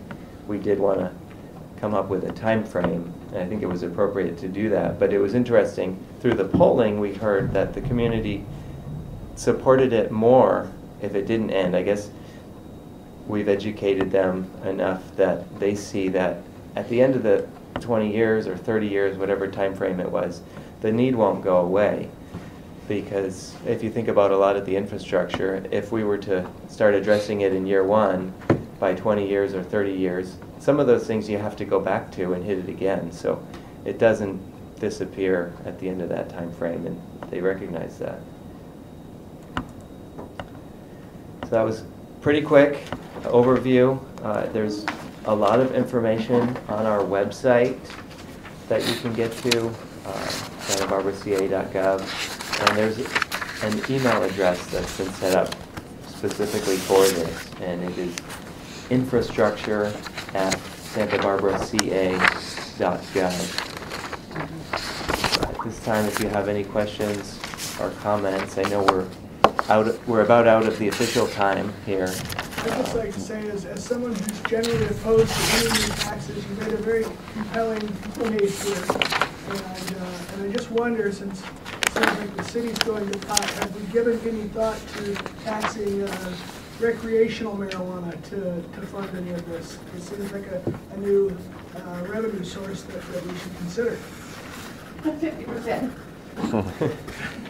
Yeah, I'm not aware exactly of what's going on with that. I think they are working on taxing the medicinal, but I'm not sure. It seems like they would want to go after the recreational as well, but I haven't been paying close attention. Well, that's some feedback I'd like the city to consider. Mm-hmm. I think council's definitely aware of it, and they're kind of grappling of if they want to open up the city to allow for dispensaries and whatnot. So, but if they were, I'd assume they would love the tax revenue. Well, along with that, Brian, I would recommend looking into taxing the whole Airbnb market.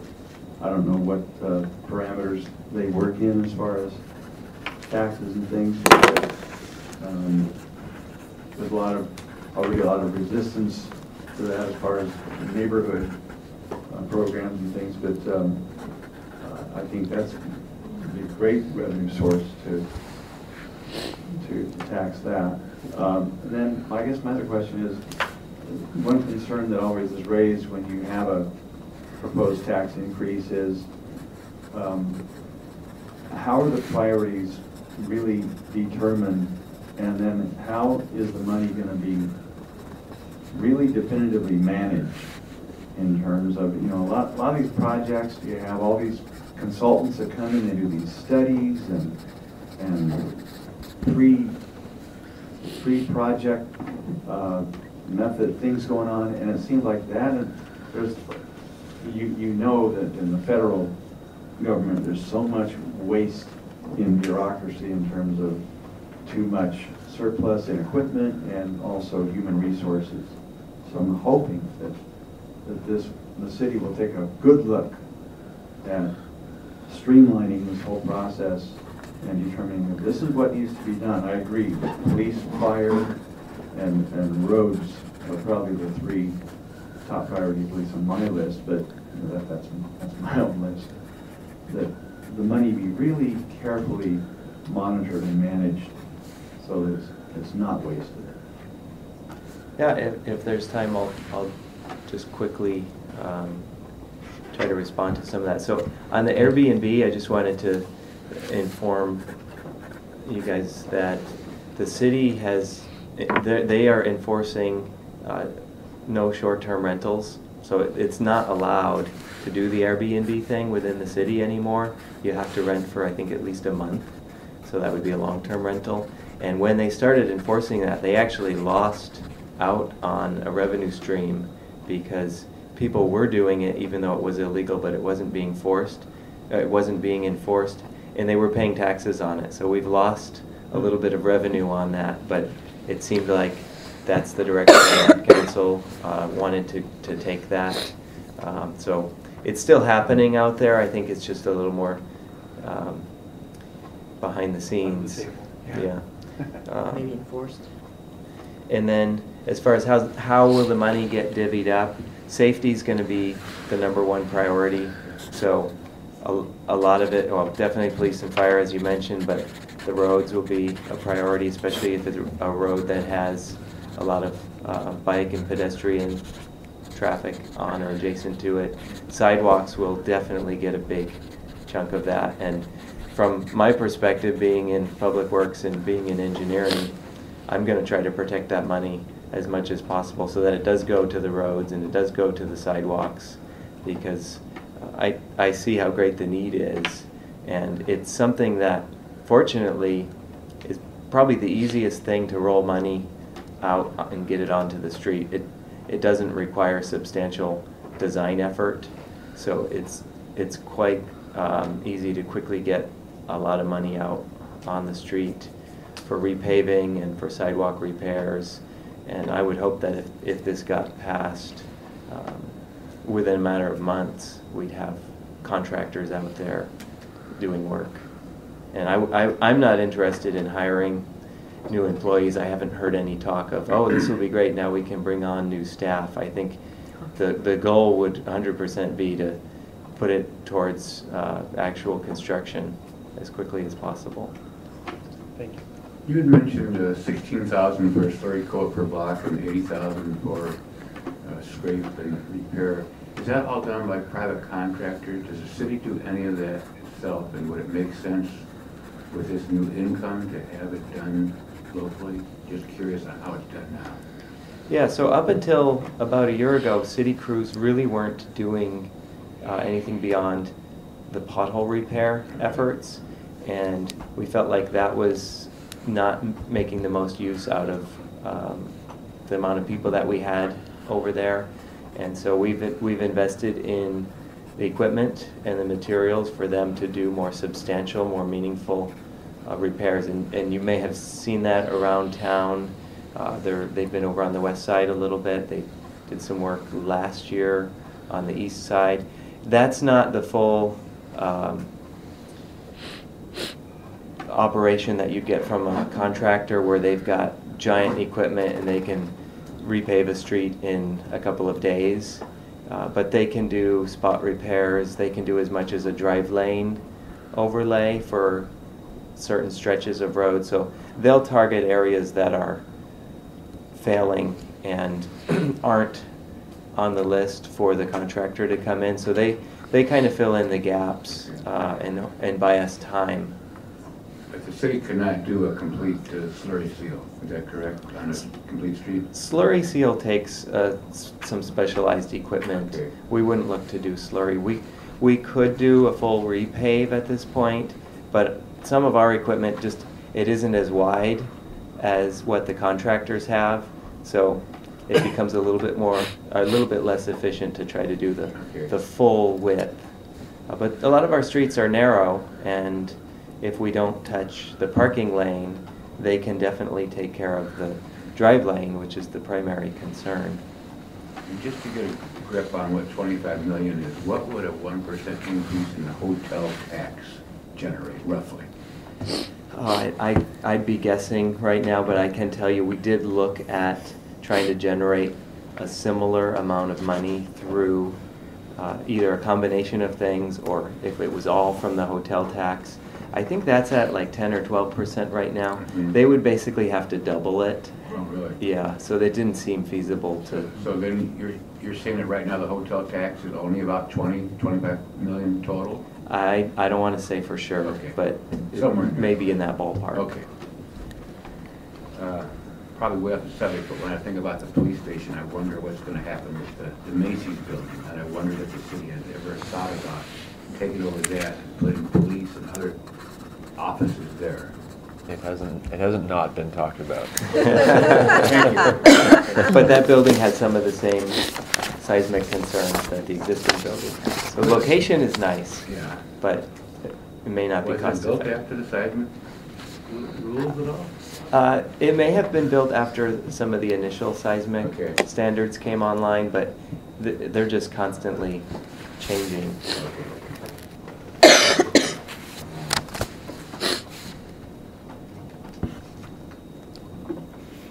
And we're a little over time, so just to keep on track. Everybody's hungry. Some people need to. Does anyone need to rush, or should we continue? Does anyone have any more questions for Brian? Thank you for that. Thank you so much. Thanks, Brian. That was very informative. So I think I did fail to mention next steps on this, so maybe that would be a good way to close this out. Council, I think it's lining up. They haven't set a date, but it's looking like July 11th would be the day that they will discuss this and officially move to The boom gets lower. put it on the ballot, or depending on the discussion and what community input they get. It looks like that's the direction they're going. But I would say if this committee generally supports that measure, or even just individually if you support it, that would be an opportunity. And I know I was here at the tail end of the last item, as far as getting a little more clout. I think anytime you guys can go to council, either as individuals or carrying a message that represents an item that you guys have agreed upon, that gives you a little more exposure at the council level. It would be helpful for that July 11th meeting to show some support.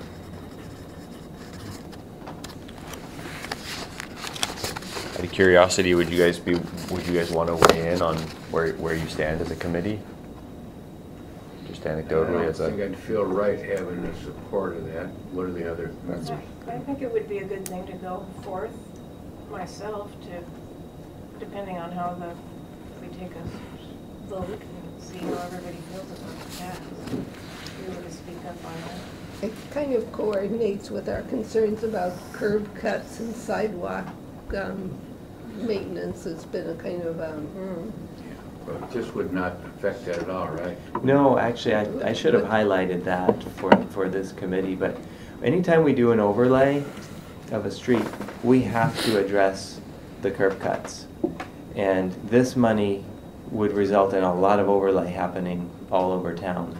And so we'd be able to. Can you define an overlay? So the overlay is taking off a couple of inches of existing roadway and repaving it with new You did say material. that, I just That's wasn't okay. sure it's the same context. So I did assume that, but I'm really glad to have you bring it out. So I would want to and it may take 10 years, but I would want to get the 900 missing ramps completed, not just because we're doing the overlay, but because it's a needed thing to do for the community. I might be confused here, but I always thought that just all the curb cuts were done by CDBG grants. There's concern that those might stop. Are you saying that besides the CDBG grants, that whenever you do the overlay, we are putting in, spending city money for those? Yes, that is happening. There were some that were distinctly saying that anything, any repairs, any overlays, we will get the ramps sewn in. Yes. Okay. We have to do that, which I think it adds a lot of cost to that overlay, Sure. but it's worthwhile. I'm just concerned that this committee is advisory, and so maybe it's better if each of us as individuals, if we want to show up at the council meeting, to lend our support, if we so choose to. I don't know that it's, I'm not sure, Jim, if it's wise on this committee's My opinion, to weigh in. for what it's worth, is I was at first against, but now that I'm hearing that it has an impact on the curb cuts, I think that this committee probably should consider weighing in because of the direct impact. I just want to get one point of clarification. If a street is getting the overlay, any intersection it crosses has to get the curb cuts? Yes, that is correct. And that's federal requirement. Not just 3, all 4. Yes. Well, I would assume that if there's sidewalks, it has to get the curb cut. You're not going to be putting in curb cuts where there's not already sidewalks. I think only Caltrans does that. And it's not only the sidewalks, it's park facilities also. Mm-hmm. All right, well, Another option might be just to say we understand the need for this and not vote in favor or against it, just say we understand. But I'll leave it up to other members to make a motion if they want to. it shouldn't harm the committee either way. It would just, if you guys are interested in showing solidarity for council support on this, a measure like this moving forward, the city committees do carry some weight, so your guys' solidarity would. When did you say that meeting will be? July 11th. Well, I'll make a motion that the AAC as a group voice support for the 1 cent sales tax. And I'll second it. All If I could have reassurance that these street overlays will definitely include the curb cuts. That's been federal. confirmed more than twice. Just reassurance there. Hard to believe, huh? Okay, well, you changed my mind then. I guess we're going to call for a vote on Martha's motion. All in favor? Aye. Aye. Now we have to decide. And I'm going to vote nay just because I don't think I should make a statement on it. Doesn't mean I don't support it, but I'm going to vote no. All right. So now we send a representative or a letter to city council to be read in, or? Yeah, what is staff's response from our committee? What do you need? You can leave it at this. I mean, this agreement, Brian is here. I'm assuming you'll be at council to speak. Mm-hmm. He can voice that this committee was overall supportive for it. Okay. And That as many of sounds us good. as want to can And show up. enthusiastic about the curb cuts. Yeah. Mm-hmm.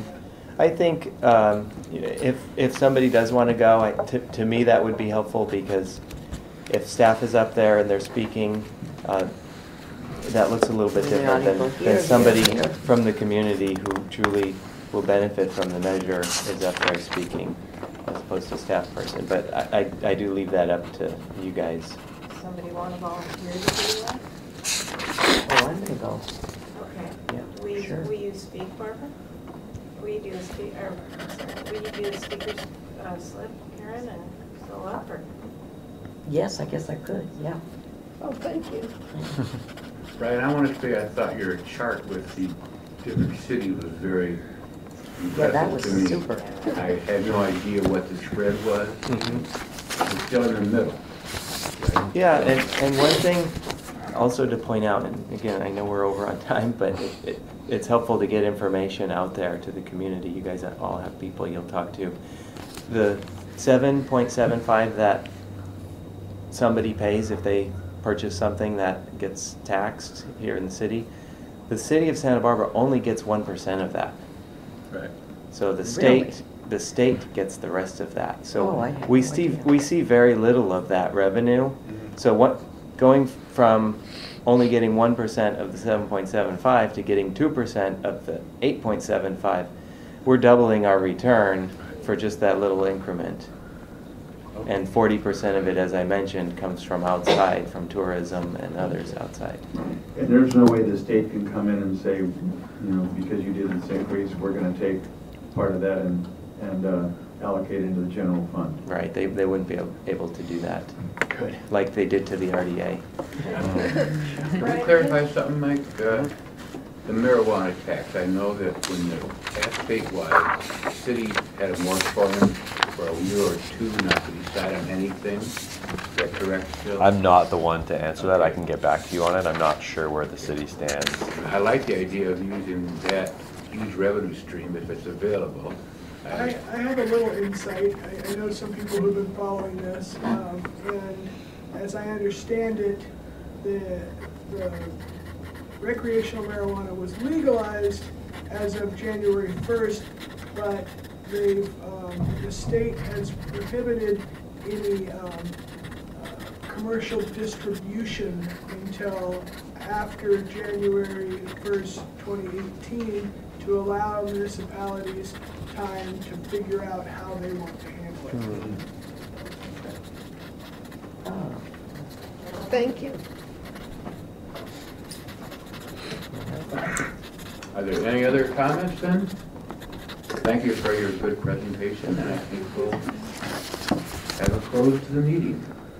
Thanks, Brad. Yeah, And appreciate next it. one in August. 11th, I believe. August. 18. 18. A quick question, if, I'm going to check, but I'm going to be out of town that Friday, so I'll check with other committee members and see if we might defer to Is it on the another 18th? date. Yeah.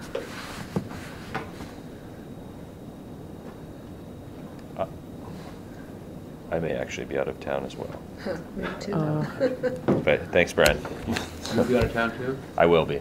Thanks, Mike. Okay. Well, with Bob's problem and yours, I really think it'd be good if we could look at a different date. We can do that. Okay. Yeah, and my initial response to Bob was that I really do want to try and keep these dates I know. there because people depend on them. I So if it understand. is usually just one member, we might try and be flexible. understand. But yeah, if there's a reason Now it's you. and everybody agrees, Sure, I understand. yeah. We so, support Your you. words. yeah. That would be helpful. Okay. Okay. Thank you, everybody. Thank you. Too. Oh, you do. Okay. Well, the evidence is mounting that it's not a good day. What we're here for. Thank you so much for everything. No, thank you guys.